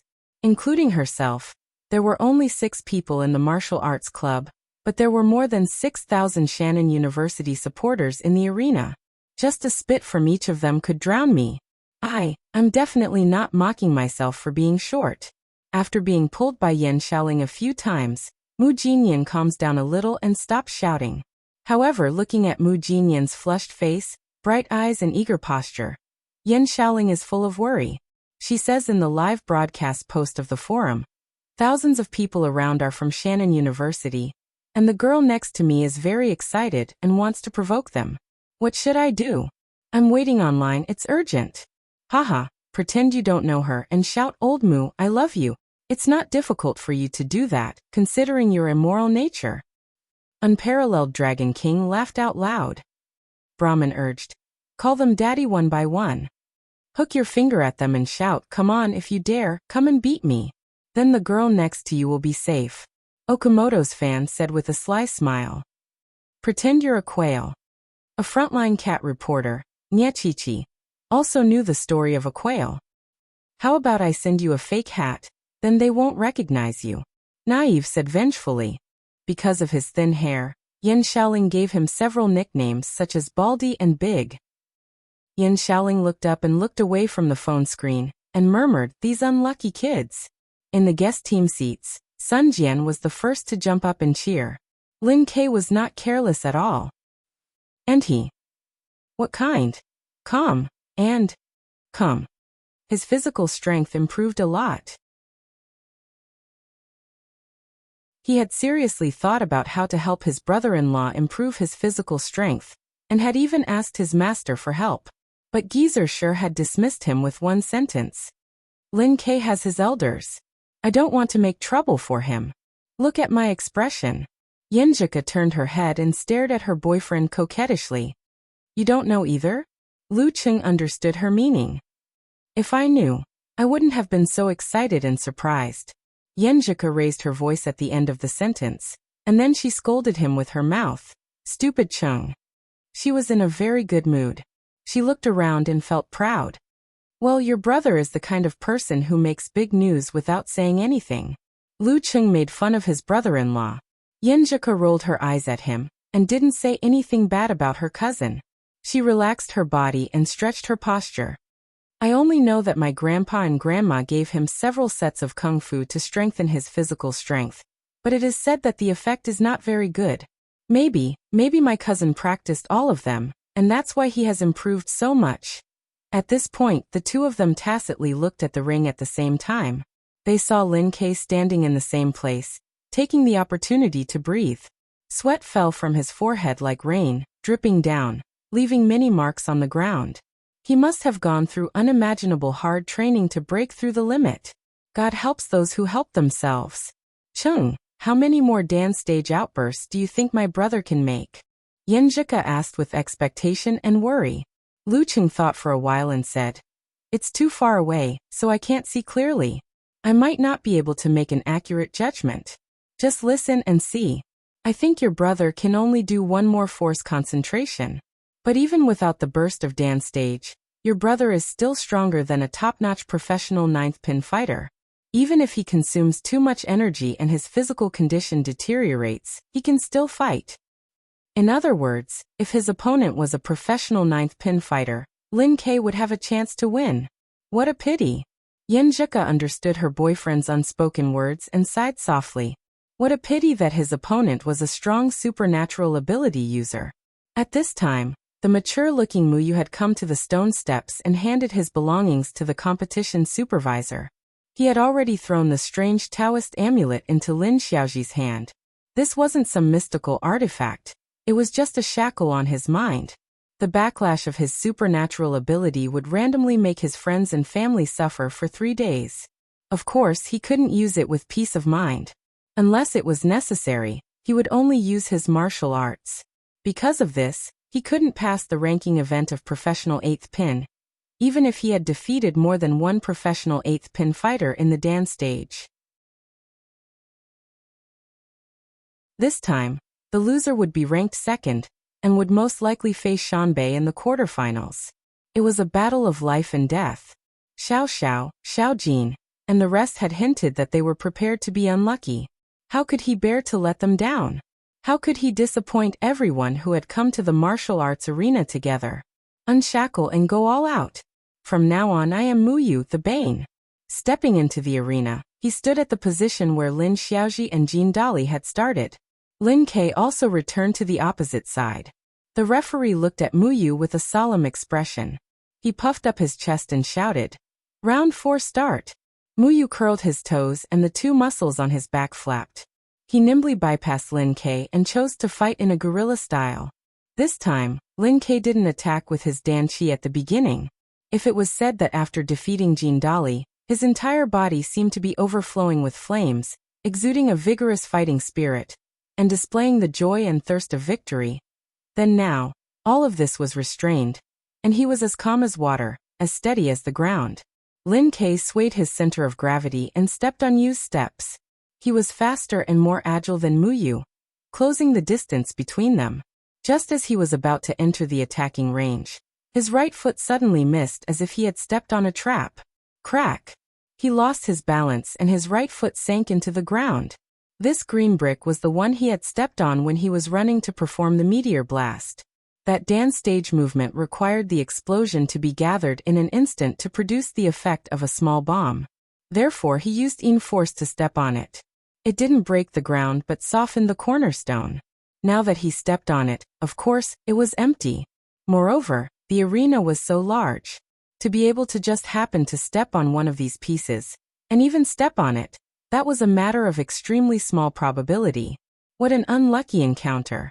Lin Ke's body tilted, and Muyu immediately leaned on him. He moved to the side with the crane steps and visualized a tiger roaring in the forest. He raised his right hand and fiercely chopped down. This degree of loss of center of gravity was a problem for a professional ninth pin, but it wasn't too serious for a dance stage mighty ones. Lin Ke's muscles expanded and his fascia stretched. He quickly regained his center of gravity and stabilized his body. He raised his left arm, and was ready to counterattack with half a block and half a swing. But just as he was about to exert his strength, his arm muscles suddenly twitched and showed signs of strain. Under normal circumstances, it was inevitable for martial artists to have such injuries. However, they would only encounter such injuries when they were relatively exhausted. Especially for dance stage martial artists, they had extremely strong control over their bodies. Under normal circumstances, how could they injure themselves by exerting force? Lin Kei's physical condition had deteriorated a lot, and he was close to his limit. But as a Danqi-level mighty ones, all the forces in his body were united as one. Without other factors, it was impossible for him to show signs of strain at this time. However, this extremely small probability of happening had unfortunately happened. Of course, if his physical condition was good, such a small probability would be close to zero, and he wouldn't have suffered such an inexplicable injury. That was why Lin Xiaoji believed that the more tired the enemy was, the easier it was for her captain to win. At this critical moment, if Lin Kei forced himself to parry, not only would his stance be broken by Muyu due to insufficient strength, but he would also cause the strain to become a symptom of strain. Therefore, he pondered deeply and took a deep breath to let his qi and blood flow back, so that all the forces in his body were united as one. Boom. Danqi gushed out. Lin Kei's left arm first stagnated, then expanded and swung back. There were no more signs of strain. Bam. Muyu's tiger hug downward chop couldn't resist the counterpunch of Lin Kei's force concentration. He couldn't help but take a few steps back, each step leaving a footprint of varying depths. Lin Kei's eyes were cold as ice. He hurried forward, wanting to seize this opportunity to perform 24 blizzard strikes. Suddenly, his feet slipped again, and his body tilted forward. This was where his and Jean Dali's sweat had stained. How unlucky he was to step on it. Muyu exerted strength in his arched feet, and like a red-crowned crane, he quickly circled to Lin Kei's back. Taking advantage of the moment when Lin Kei was close to his limit and couldn't pull back his center of gravity, Muyu transformed into a giant bear and leaned against Lin Kei's back. Bam! Lin Kei staggered and rushed out of the arena. He barely managed to stand and didn't fall. The referee withdrew his hand and raised it high, announcing, "Round 4 Muyu wins." Seeing that the Great Demon King, who had silenced the entire audience just now, was defeated by Old Man Mu, in just a few moves, the students in the stands cheered and jumped for joy. They erupted with a momentum that was comparable to the beginning of the match, praising their Lord General with shouts. "Muyu! Muyu! Jinx! Jinx! What a troublesome supernatural ability," Lu Qing thought. He took a deep breath, stood up, and took off his jacket. Yinzhika, who was beside him, looked worried. She blurted out, "Chung." She wanted to remind her boyfriend to be careful, but when the words came to her mouth, she felt that it would be too much of a jinx. She was stuck and didn't know what to say. "What's wrong?" Lu Qing turned to look at Yinzhika. Yinzhika smiled and waved his fist, saying, "Go for it."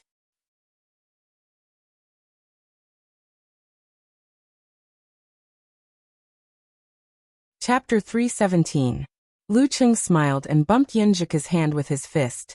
He said in a low voice, "It's all thanks to Coach Yan's brilliance." Although misfortune was a strange and troublesome supernatural ability, it was not invincible. Especially since Old Man Mu had limited strength and the arena was simple. As long as Lu Qing paid more attention to the situation and fought cautiously, he would not be too unlucky.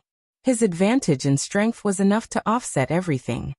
"Come on, I'll lend you everything," Yinzhika answered in a low voice, her eyes sparkling and her pink lips opening and closing. Then she took the initiative to bump Lu Qing's fist. Lu Qing put his coat on the seat and high-fived his teammates one by one. "Victory!" Li Mao, Sun Jian, and the others yelled out worriedly. Although they were confident in Lu Qing's strength, Lin Kei's loss was too strange. They could not help but feel nervous when they thought of Old Man Mu. As previous victories, the lucky ones were similar, but the unlucky ones were all different. Lu Qing smiled faintly, waved his fist and replied firmly, "Victory." Seeing Lin Kei off the stage, Lin Xiaoji jumped up from the seats of the home team, the rosary beads in her hand and the cross in her palm shaking. "Captain is awesome." She tied her hair into a high ponytail again, and her eyes were full of joy. "He didn't let me down." Jean Dali also waved his fist excitedly and asked for approval. "Captain, you didn't consume much energy, right?" He just blocked Lin Kei's dance stage explosion and didn't even take it head-on. Yes, it's a one-on-one fight with Lu Qing." Lin Xiaoji nodded her ponytail. Misfortune is really a magical supernatural ability. Thinking of this, She lowered her head and checked again to see if she had forgotten or brought the wrong amulet. Pain and happiness. In the stands, Mu Jinyan, who was shouting excitedly, became gloomy. He pouted and stamped his feet. Isn't this too much of a coincidence? Isn't this cheating? Why don't you use your supernatural ability? Let's have a martial arts competition with our Lin Ke. What an embarrassing loss. While Mu Jinyan was mumbling unreasonably, Yan Shaoling was already nervous. Various scenes of Lu Cheng's misfortune flashed in her mind. It's time to go on the stage. Quick, everyone treat yourselves as lucky stars, she called out in the live post. I'll be the head. Unparalleled Dragon King made a joke. Uncle, what do you mean? I don't understand. Yan Shaoling replied with a confused expression, and the mood of the audience around her had recovered from the abyss. They became excited again, and were full of imagination about the result of the competition. Both sides were down to the last contestant, so why couldn't they hope for victory? Although Lu Cheng was a very powerful martial artist, any kind of accident could happen in a one-on-one fight. The Bane's bad luck increased the probability of these accidents happening. Old Man Mu wasn't good at creating miracles, but he was good at dragging his opponents down to his level. Our chances of winning are slim, but what if? Who knows? The audience exhaled one by one, creating a rolling and reverberating wave. Beat him! Beat him! Beat him! Beat him! Lu Cheng ignored the waves of cheers, each louder than the last, and steadily walked along the road towards the arena, meeting up with Lin Ke halfway. There was no look of pain on Lin Ke's face. His eyes were deep, and no one knew what he was thinking. He just habitually raised his hand and bumped fists with Lu Cheng. Hey, this isn't the brother-in-law I know. With his perverted desire for victory, shouldn't he be upset now? Lu Cheng was a little surprised. But in the blink of an eye, he was relieved of this doubt. Putting himself in the other's shoes, if it were him after inexplicably losing a match, the most important psychological activity would definitely not be pain, but thinking about why he lost, where he lost, and what he should do next time to avoid the same mistake. Brother-in-law should be at this stage. When the two were about to pass each other, Lin Ke suddenly opened his mouth and said, "Be careful, no problem." Sure enough, Lu Cheng confirmed his speculation and smiled happily. Don't worry. While speaking, he passed by Lin Ke and strode to the stone steps. His momentum was accumulating little by little, like a storm sweeping over. Muyu suddenly had the illusion that the temperature in the arena had dropped a lot, and subconsciously shivered. When Lu Cheng stood in front of him, his momentum was like a rainbow, as deep as the sea. Without making a move, he could weaken the opponent's fighting spirit and affect their judgment. The referee looked around, raised his right hand again, and spat out the force in his dantian. Round 5, start. Lu Cheng didn't want to attack first. Instead, he was cautious. He looked around and listened carefully, taking in the situation of the arena and his own body. He waited calmly to avoid any accidents. Muyu unleashed his supernatural ability without holding back. With the crane step, he leaped and circled towards his opponent. Suddenly, his right foot fell into the ground, and his body fell forward involuntarily. The Yin force under Lin Ke's feet stepped on more than one soft spot. Lu Cheng wasn't unlucky, but Muyu tasted the trap that Lin Ke tasted. Crack. His right foot fell into the air, and his body fell forward. Seeing that he was about to kneel down to Lu Cheng, he quickly straightened his spine and exerted the force in his muscles to pull back his center of gravity. This pull was too forceful. Instead of falling forward, Muyu leaned back and took 2 steps back. Whoosh. In a panic, he didn't pay attention to his feet and stepped on the slippery mark left by Lin Ke when he slid and kicked Jin Dali.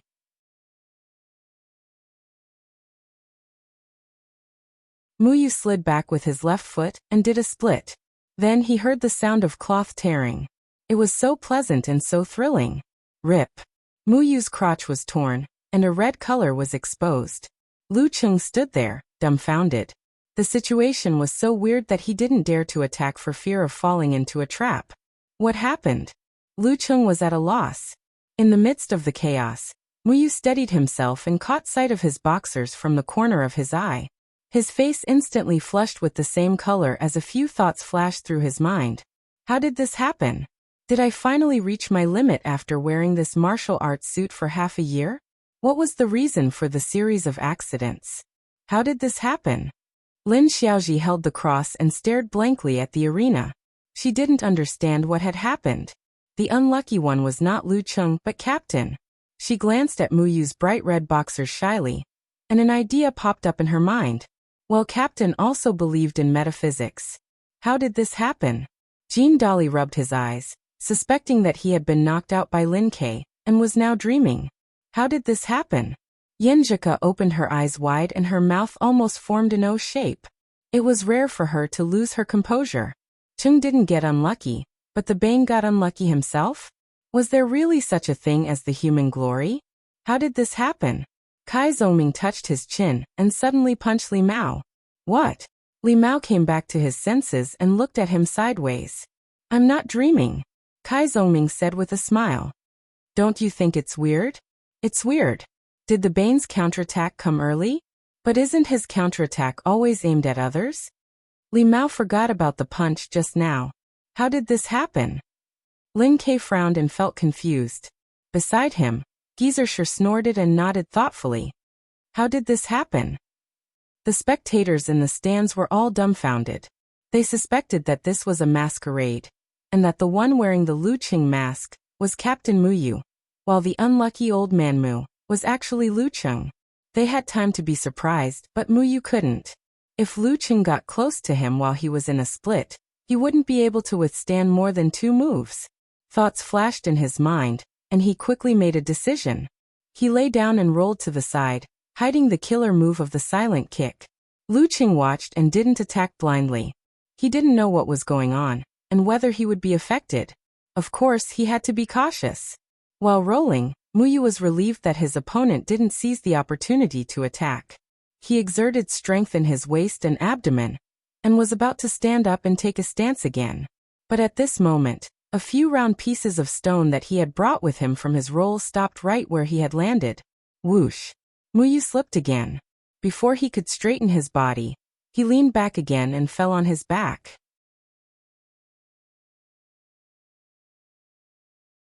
It was a heavy fall, and he felt a little dizzy. He hurriedly rolled again to avoid the opponent's attack.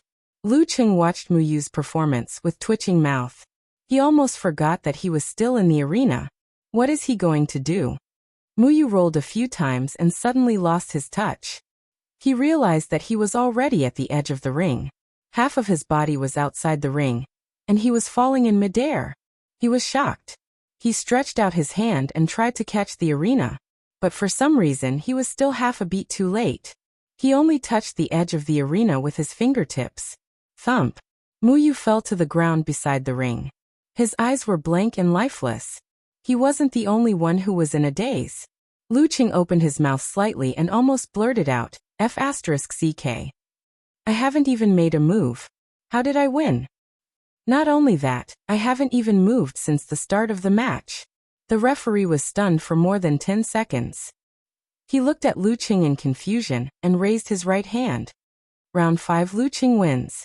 The final result, Songqing University Martial Arts Club wins. Clang.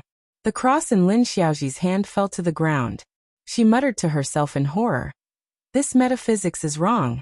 Well, it's not metaphysics if you can understand it. God, did you get the wrong script? Jean Dali blurted out as if he was sleep-talking. The audience in the stands looked at each other in confusion. For the time being, they didn't feel the depression or pain of defeat. We might be watching a fake match. This should be an incredible event on campus, right? The Bane, who was famous for making his opponent unlucky, defeated himself without even a single fight. In the away team seats, Kai Zongming opened his mouth and said, "This is the strangest match I've ever seen. So far."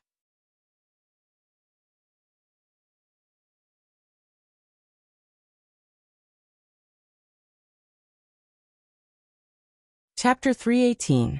In the stands, Yan Xiaoling, who was holding her phone to record the match, opened her mouth wide in shock.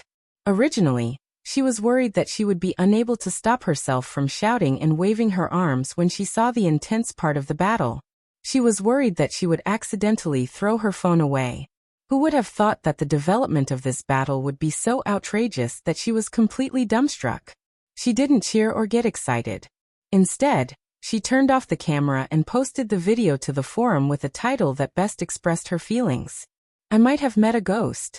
Quickly scrolling the progress bar, Unparalleled Dragon King finished watching the match in less than a minute. He sent an emoji scratching the back of its head and said, "Damn, what is Muyu doing? Luching won just like that? Is Muyu suffering from the backlash of his supernatural ability?" Road to the arena wandered over to them again. Ha ha ha ha, I got it. It's so funny. My stomach hurts from laughing. Nyachichi sent an emoji. I watched it twice. Each time I watched it, I laughed like crazy. How is this a martial arts competition?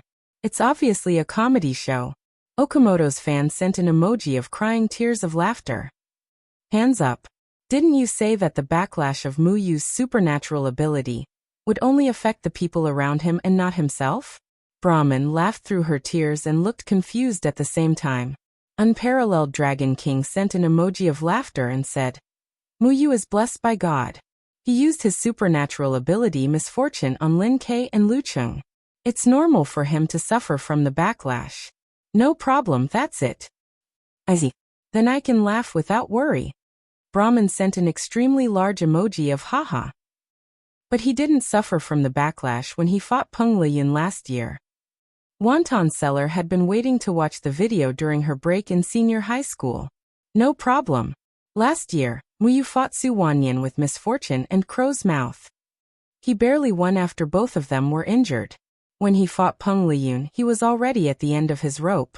I guess he couldn't use his supernatural ability anymore. Unparalleled Dragon King was very familiar with the scene. He was indeed a human-shaped database. Of course, it's also possible that Lucheng has the talent to restrain this supernatural ability. Oh, Eternal Nightfall. Can I post this video on Weibo? It's so fun. I want more people to see it. Rolling on the ground laughing expression. All the good names are taken by dogs said. Fa. A smile gradually appeared on Yen Xiaoling's face as she slowly recovered. All the good names have been taken by dogs. Immediately posted a Weibo post with the video as the theme and the caption. What an amazing match. Lucheng, who won by lying down, versus Muyu, who defeated himself. Finally, she tagged a few of her friends on Weibo.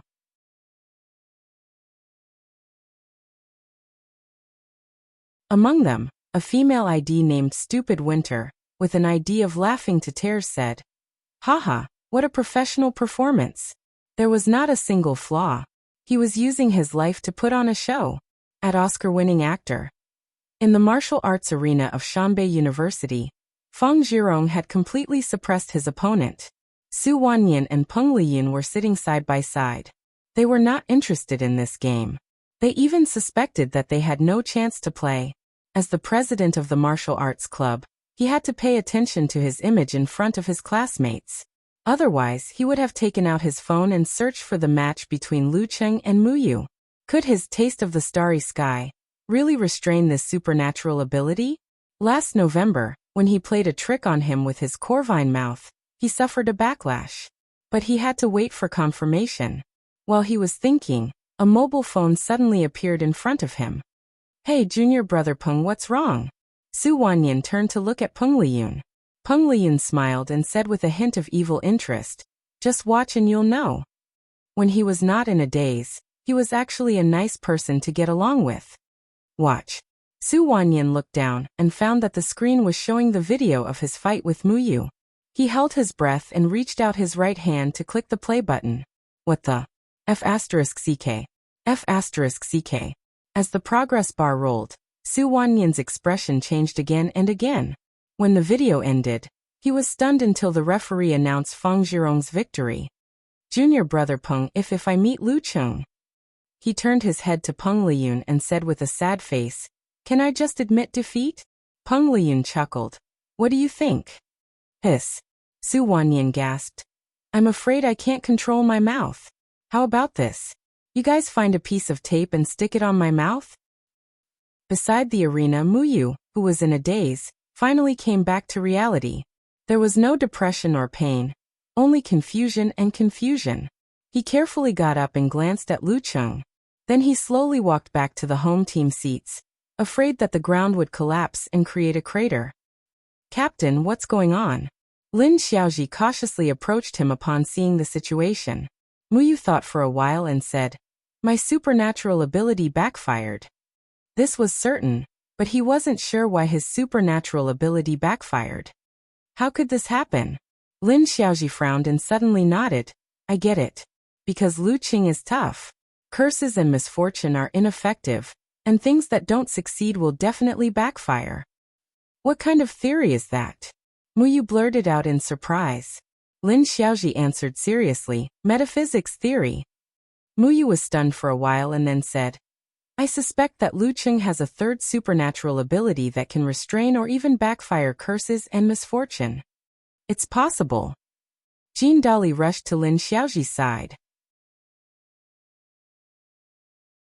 Seeing the two leading players and the rest of the substitutes surrounding them, Muyu finally got out of his previous mood and apologized with guilt and depression.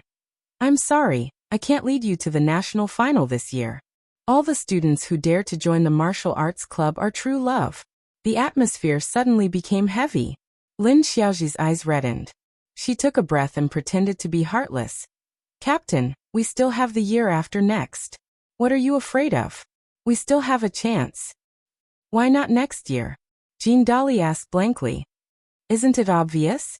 Next year, Peng Liyun will be in his senior year, Lucheng and Lin Ke will have matured for another year, and Shanbei and Song will be so strong that it's hopeless.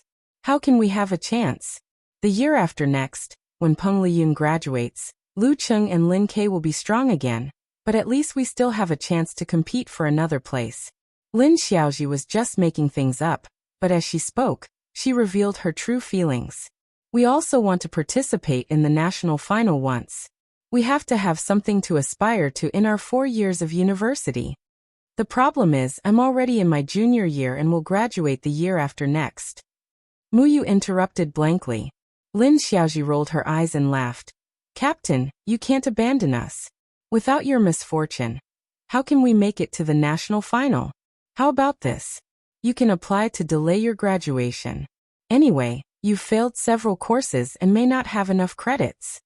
Like other first-class universities, Shannon implemented a credit system. One course was worth 1 to 4 credits.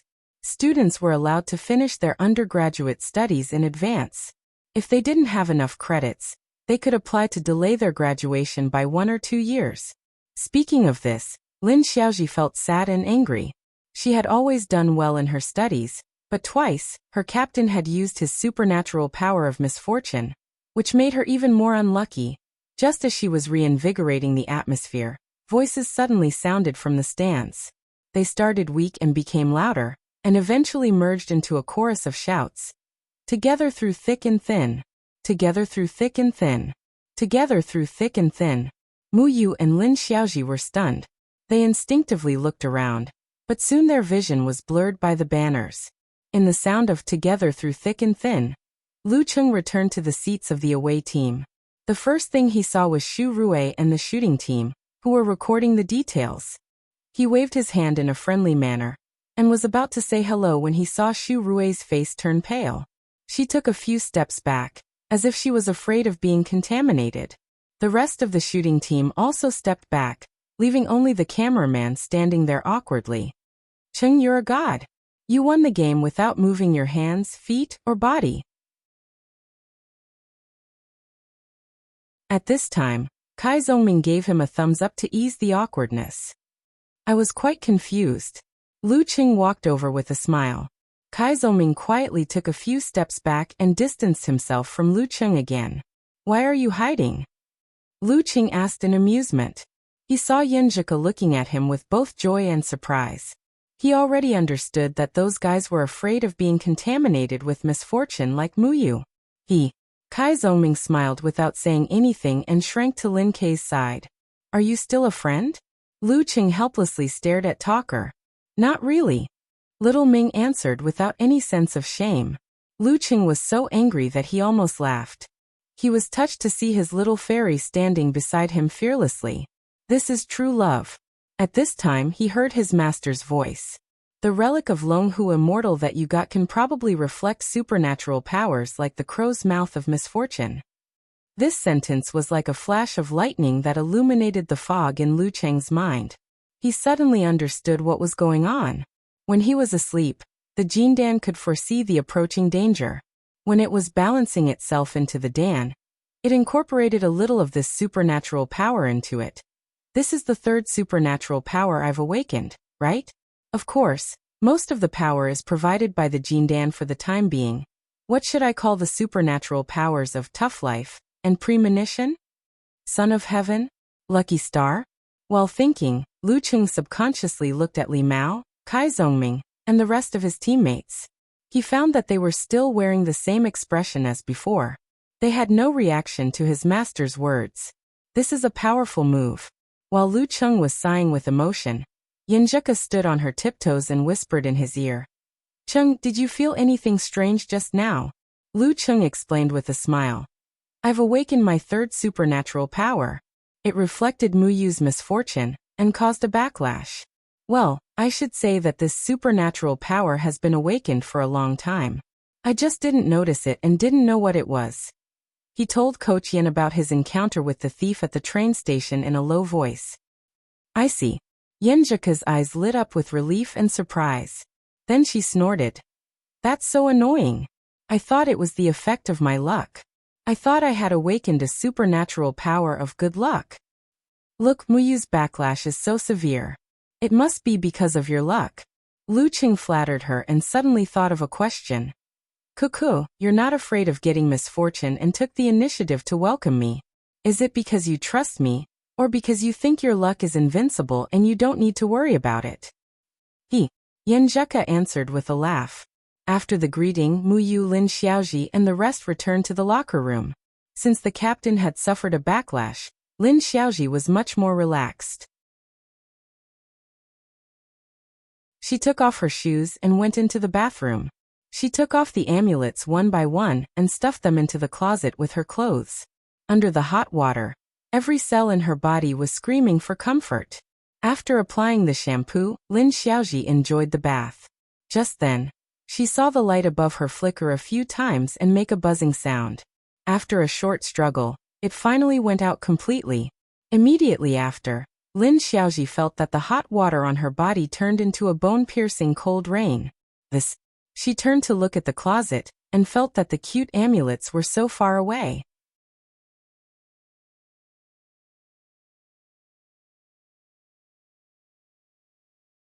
Chapter 319. The atmosphere in the Shannon University Martial Arts Club was warm, but not violent. Lu Cheng and the others didn't leave in a hurry like they did when they were escaping from Yimo. Instead, they leisurely celebrated in the locker room for a while, rested for a while, and then slowly packed up their belongings and came out. At this time, the crowd in the gym had dispersed, leaving only a few students lingering around to exercise. Once they saw Lu Cheng, their expressions changed and they scattered like birds and beasts, as if they had seen the arrival of the Demon King. Even Mu Yu, the Bane, was unlucky in front of him, let alone ordinary people like us. Witnessing this scene, Kai Zongming and the others, who already knew that Lu Cheng relied on the rebound of his third supernatural ability, couldn't help but laugh out loud. They all looked at the legendary protagonist with ridicule. Lu Cheng held Yanjika with one hand and covered his face with the other. He sighed and said, I feel like a big villain boss. Needless to say, this was inexplicably satisfying. After a long journey, it was already 8 o'clock when the Songqing University Martial Arts Club members returned to school. Thus, they went back to their respective homes and mothers, taking advantage of the weekend to do laundry, tidy up, and busy themselves with housework. The next day it was the same cycle of morning exercises and special training. In the afternoon, Lu Cheng accompanied Yanjika to the first teaching building, intending to find a classroom with fewer people to study by themselves. He slung 2 school bags over his shoulder and looked at the students coming and going. He chuckled softly and said, Actually, I quite like the way girls carry a few books to class and study by themselves. It's very artistic. I used to do this a lot, but unfortunately, someone would take the initiative to snatch my things when he saw me carrying them. Yenjika pursed her lips and turned to look at him with a smile. I thought it would be troublesome for someone to carry 2 stacks of books, so I put them in the bag. Otherwise, a burly man carrying a few books, that image, haha. As she spoke, she couldn't continue laughing. Lu Cheng's lips curled and hummed in agreement. That image is too beautiful, I don't dare to look at it. But I don't think I'm burly, I'm more well-proportioned. While talking and laughing, they stepped into the teaching building. Instead of taking the elevator, they went to the 3rd floor to find a suitable place for self-study. After circling around, they finally locked onto their target. They entered a classroom with only a dozen or so people sitting around. They directly chose 2 seats in the last row by the window. There are still so many people studying on Sunday afternoon. The atmosphere in our school is pretty good.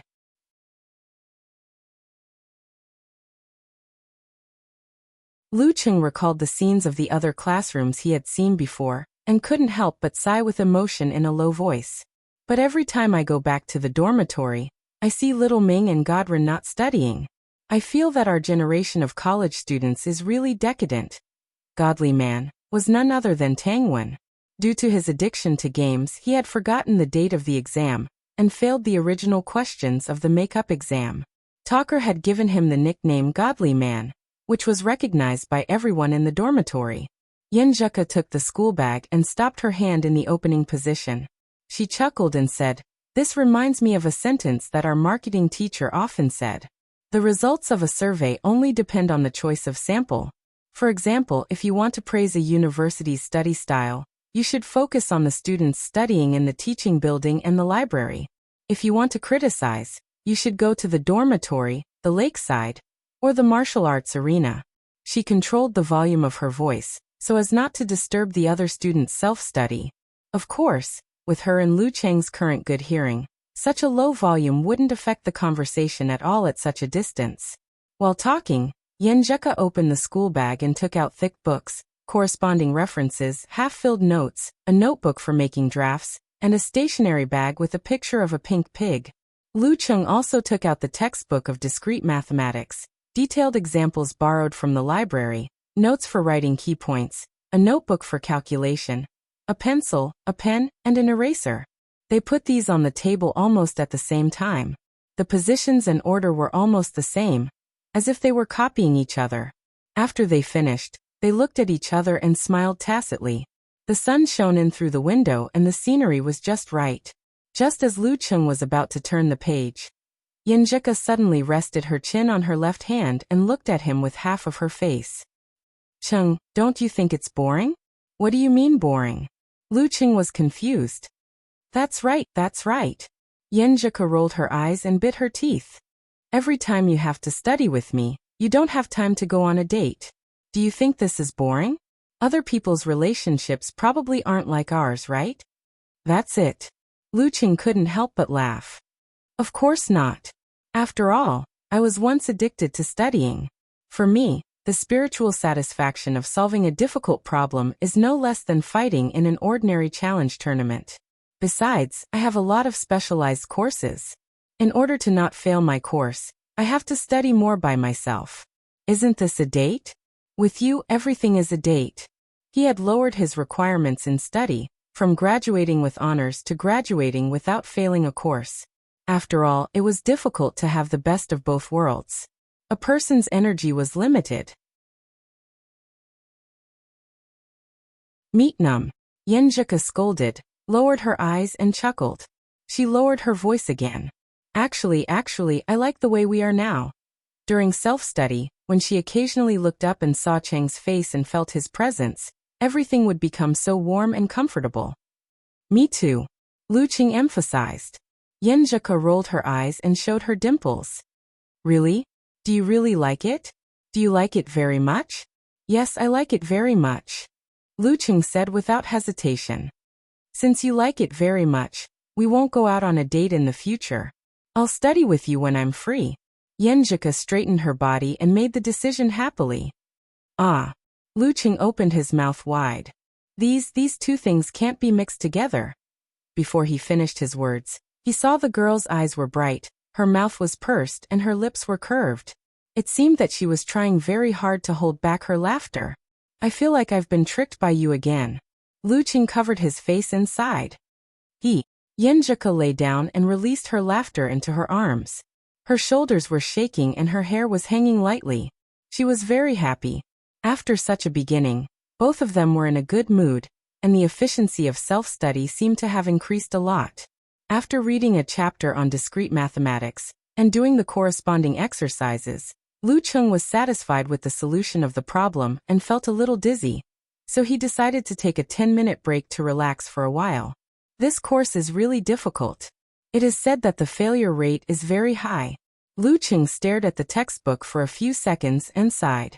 Then he turned his head to look at Yenjika, and saw that she was calculating something. She looked very focused and her eyes were deep. Sometimes she frowned, sometimes she pouted, sometimes she smiled, and sometimes she pursed her lips. She had an intoxicating beauty. Luqing looked at her with a smile. He looked at her long black eyelashes fluttering like a fan. He looked at her lively eyes and her delicate cheeks. What are you looking at? Do what you want to do. Go play with your phone. Yenjika couldn't focus under his gaze. She scolded in a low voice and hit him lightly. Luqing smiled and took out his phone. He unlocked the screen and planned to relax by browsing the forum. The first post that caught his eyes was from "All the good names are taken by dogs." Haha, I'm in the headlines. No, the video I reposted has become a hot topic. What video? Luqing followed the link in the post and clicked on Weibo. He saw Luqing who won by lying down versus Muyu who defeated himself. As the video of the competition was extremely funny, it attracted a lot of people to repost it. It actually caused an explosive spread effect. In less than a day, there were already more than 10,000 reposts and nearly 10,000 comments. The number of people who viewed it was even more uncountable. Luqing watched it from the perspective of a bystander. He was also very happy and sympathized with Old Man Mu. Haha, I may have played a fake game. He read the comments while laughing. He was waiting for Yenjika to finish the problem so that he could share the most interesting part with her. Good actor. Strong actor. I'm going to laugh with this video this year. Haha, my mom asked me why I was kneeling and looking at the computer. Amazing and perfect. Luqing, who was standing in the middle, was dumbfounded. As he read, he found a few IDs with a lot of likes.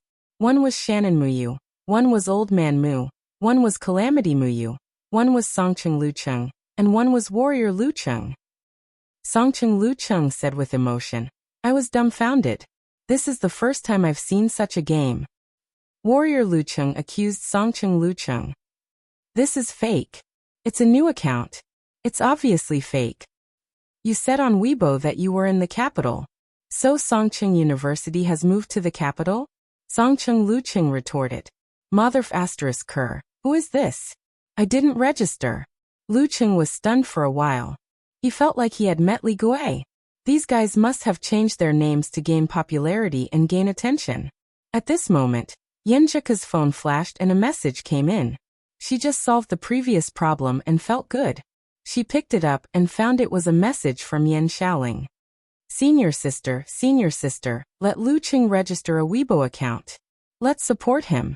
There are so many imposters now. That video is popular. It's the video of his fight with Old Man Mu. Yenjika almost didn't understand what she was saying. She reorganized her words and understood what was going on.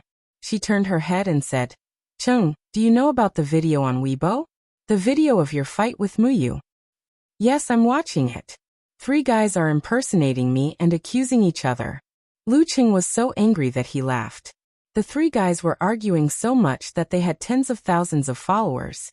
At Shannon University, Lin Xiaoji stood on the balcony and called Muyu. Captain, look at Weibo. You're popular. Achoo. Yes, it's not a good thing. Muyu was already blushing because of the ridicule. It's a good thing to have attention. Maybe you can become a verified account in the future and make money from this. Achoo, quick, change your literary name to yourself. We'll go and prove that you're real. Lin Xiaoji urged. Damn it. I'm a professional ninth pin with strong chi and blood. How could I catch a cold just by taking a cold shower? The heavens didn't open their eyes. You have to believe in metaphysics. Lu Cheng and Yenjika were in a good mood. They even enjoyed watching the three imposters quarrel for a while. Suddenly, Lu Cheng's phone vibrated. He picked it up and lowered his voice. Senior sister? It was Shi Yuejian. Shi Yuejian laughed and said, I saw the video. It's funny. You should register a Weibo account. Don't let others take advantage of your popularity. I have. Lu Cheng answered with his mouth twitching. His previous Weibo account was just for browsing. He didn't post much, and his name was So Chinibyu. You have? What's your name? Why didn't I find it? Those look wrong. Shi Yuejian asked. Lu Cheng covered his face and was too embarrassed to speak. Back then he liked to read fantasy novels, so his Weibo username was Donghuang Tai. Currently, other than the zombie account, there was only one other account that followed him, and that was his little fairy's Weibo username, Sword Don't Drink. Her QQ username had also been changed to Ku. I'll change it right away. I'll text you when it's done. Lu Cheng skipped the first step. Okay, I'll verify it for you. Shi Yuejian hung up the phone. Lu Cheng changed the name from Donghuang Tai to Lu Cheng. After thinking for a while, he added 129. 129. Yenjika murmured as she watched him work.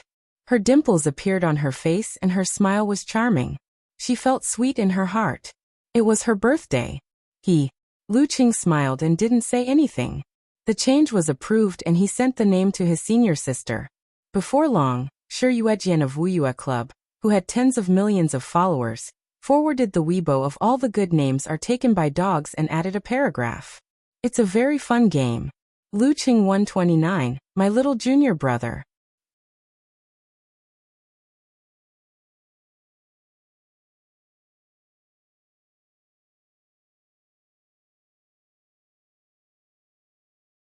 Chapter 320. Shi Yuejian's seemingly ordinary Weibo post immediately caused a sensation. The words "Yes, my junior brother" shocked many people. They forwarded and commented on it one after another. It's going to be big news. So Lu Cheng is your junior brother, heroine sure. No wonder he could reach 8th pin in 1 year, and win the youth tournament of Xing province.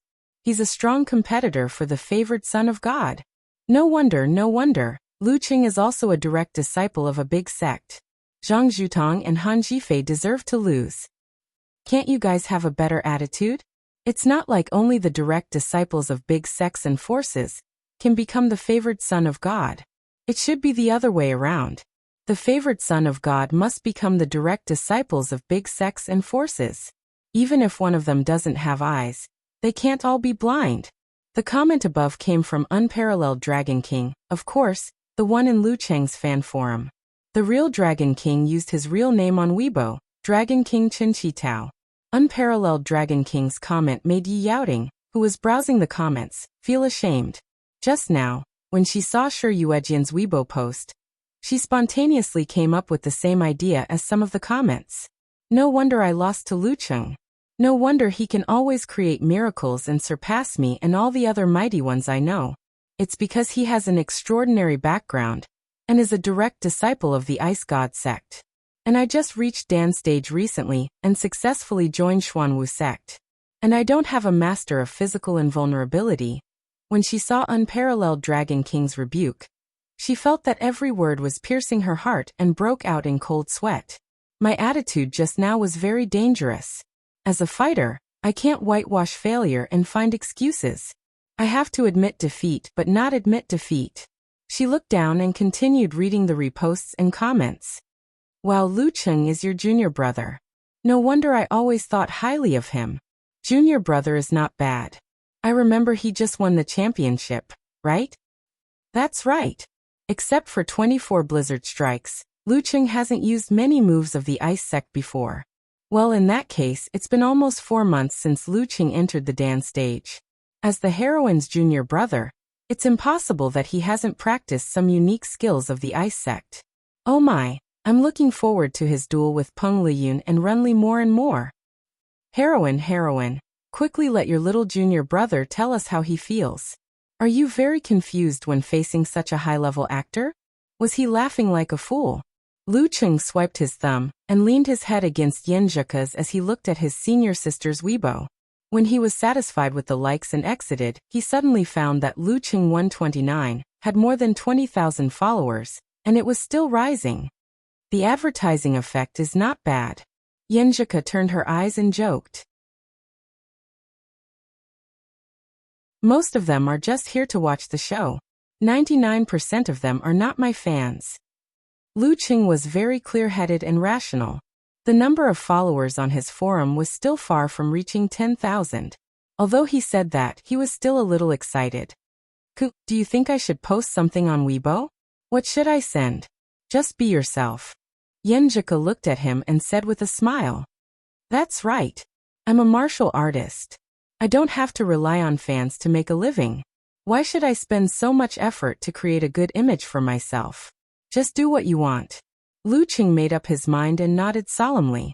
Listening to Coach Yen is better than studying for 10 years. Liar. You've listened to hundreds or thousands of words from me, but I don't see you as smart as someone who has studied for thousands or tens of thousands of years. Yenjika pretended to be serious and laughed softly. I'm actually speechless. Lu Cheng couldn't help but laugh. His fingers moved and reposted his senior sister's Weibo post with the following words. Thank you, senior sister, for your recognition. Laughing and crying. I was really confused at that time. I suspected that Muyu was using some big move that didn't distinguish between friend and foe, so I didn't dare to act rashly. Later, I realized that it was the backlash of his supernatural ability, misfortune. Less than a few seconds after he clicked send, he immediately saw a red circle at the bottom of the post. He found that there was already a comment. When he entered, he saw that it was from an ID called Little Mouse in the Alley. There were only 2 words in the comment. Like me. This is fighting for the front row. Lu Cheng refreshed the page and saw that there were a few more comments and reposts. Eternal Nightfall said, Tiger touch my Lu Cheng. Close up photo. Brahmin 001 said, Idol look at me, waving. My hair is much longer said, reporting. Unparalleled Dragon King said with a smiling cat head. Then what should I say?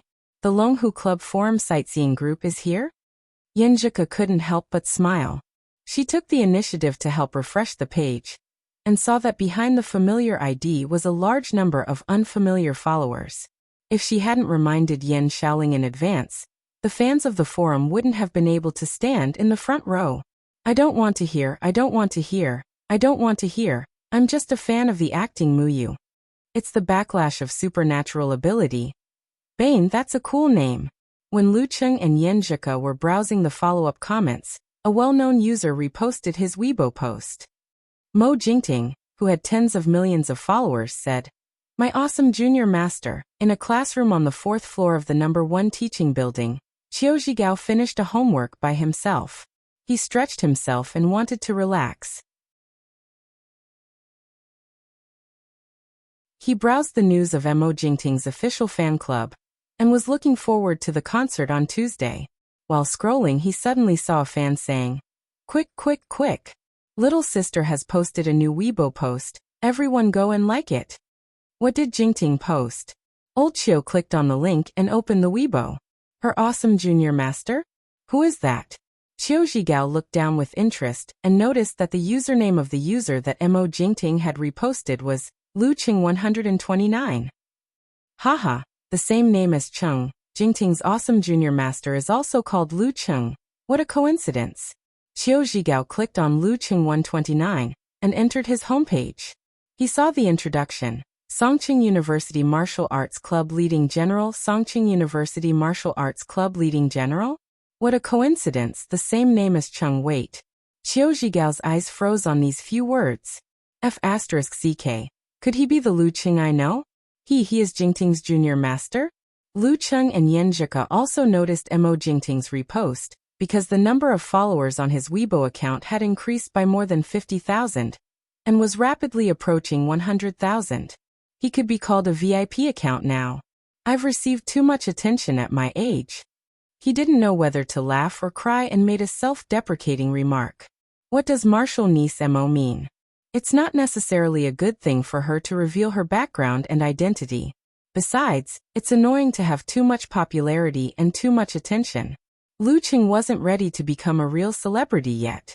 He wanted to participate in competitions, earn money, and fight with strong opponents to reach the peak of martial arts. He wanted to be respected daily and not worry about being disturbed in his life. Others can't even ask for it. Yenjika said with a faint smile. This is also a sign of goodwill, right? But I don't like this kind of goodwill. Luqing sighed. It's enough for her. Well, those who don't know about the internal affairs of the Ice God sect will think that she has a good relationship with you. As long as you can keep improving and becoming stronger, her Weibo post won't be in vain. Yenjika rolled her eyes and analyzed Mo Jingting's thoughts. Unless you post a Weibo post specifically against her. But I don't think you're capable of doing that, Cheng. At this moment, Lu Cheng's phone vibrated with a message. Martial niece Mo said in a weak voice. Junior Master, I reposted your post in a moment of excitement. Did it cause you any trouble? Well, as expected. She did it first and then apologized. Luqing showed it to Coach Yen and pondered for a while before replying. It's a little troublesome. Don't do it again. Just don't do it again. Seeing the content, Yenjika couldn't help but laugh. She pursed her lips and teased. You're really like a junior master. You sound like an old man. Soon Mo Jingting sent another message. Junior Master, you're so kind and broad-minded. I won't do it again. I promise. You've achieved your goal. Of course, you don't have to do it again. Lu Cheng complained in his heart. He was about to put down his phone and concentrate on self-study. At this moment, Yenjika bit her lower lip and took the initiative to say, ask her when she's free before and after the concert. As the host, we still have to entertain her. It's troublesome to go out of school. If the time isn't suitable, we won't invite her. We'll just go to the concert. If it weren't for the fact that he was looking forward to a date, Luqing would have even skipped the rest of the matter. Hearing his answer, Yenjika's expression relaxed. She said with a smile, I just praised you for being a junior master. You're ignoring your martial niece just because of a little trouble? There are very few people who can make me not care about trouble, not including her. Luqing responded with a smile, and took the opportunity to make another confession. TSK, your sweet-talking skill has leveled up again? Yenjika turned her head and laughed, her eyes shining. How can it be called sweet-talking from the heart? Luqing said shamelessly. He also sent a message to Mo Jingting, asking when she was free to entertain. Mo Jingting seemed to have been holding the phone all the time. She quickly replied, Thank you, Junior Master. I know you can't come out during school hours. Besides, aren't you coming to the concert on Tuesday? I can't let you come again and again. How about this? I'll come to your school tomorrow afternoon. Just treat me to the cafeteria. It's a specialty of Songcheng. You can't find it anywhere else. Cafeteria? Lu Cheng and Yenjika looked at each other. They didn't expect Mo Jingting to be so considerate. She's not going to play any tricks, is she? Lu Cheng frowned and whispered. No, unless she really wants to force you to fall out with her. Yenjika pondered and said, she's probably showing her considerate side after achieving her goal. Luqing nodded slightly and typed on the keyboard. Our cafeteria is not good. Be careful not to have a stomachache and affect the concert. He thought it was better to be decent and planned to book the Chinese restaurant in school. Junior Master, I'm a fighter of professional 9th pin. I'm in good health. How can I have a stomachache? Anyway, you make the decision. You make the decision. Mo Jingting didn't insist. Looking at her cute words, Yenjika's eyelids twitched. She felt uncomfortable, and suddenly regretted being so generous and polite. She should have let Qing completely ignore her. Luqing replied coldly to Mo Jingting. Okay, text me before you arrive. After sending, he put down the phone and sighed. He turned to Yenjika and smiled bitterly. I don't know why, but when I see her acting cute to me, I feel a little uncomfortable, even nauseous. Maybe this is forced acting cute and malicious acting cute.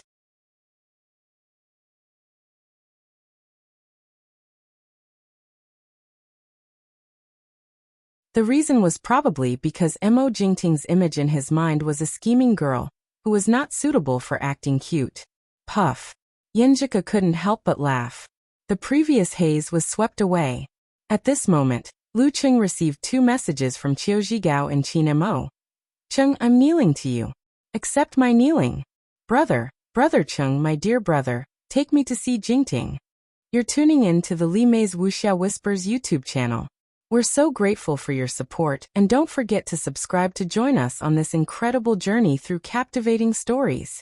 Your generosity through donations truly makes a world of difference, as it's the primary source of revenue that allows me to expand and enhance this channel for you. Thank you from the bottom of my heart for being a part of this adventure.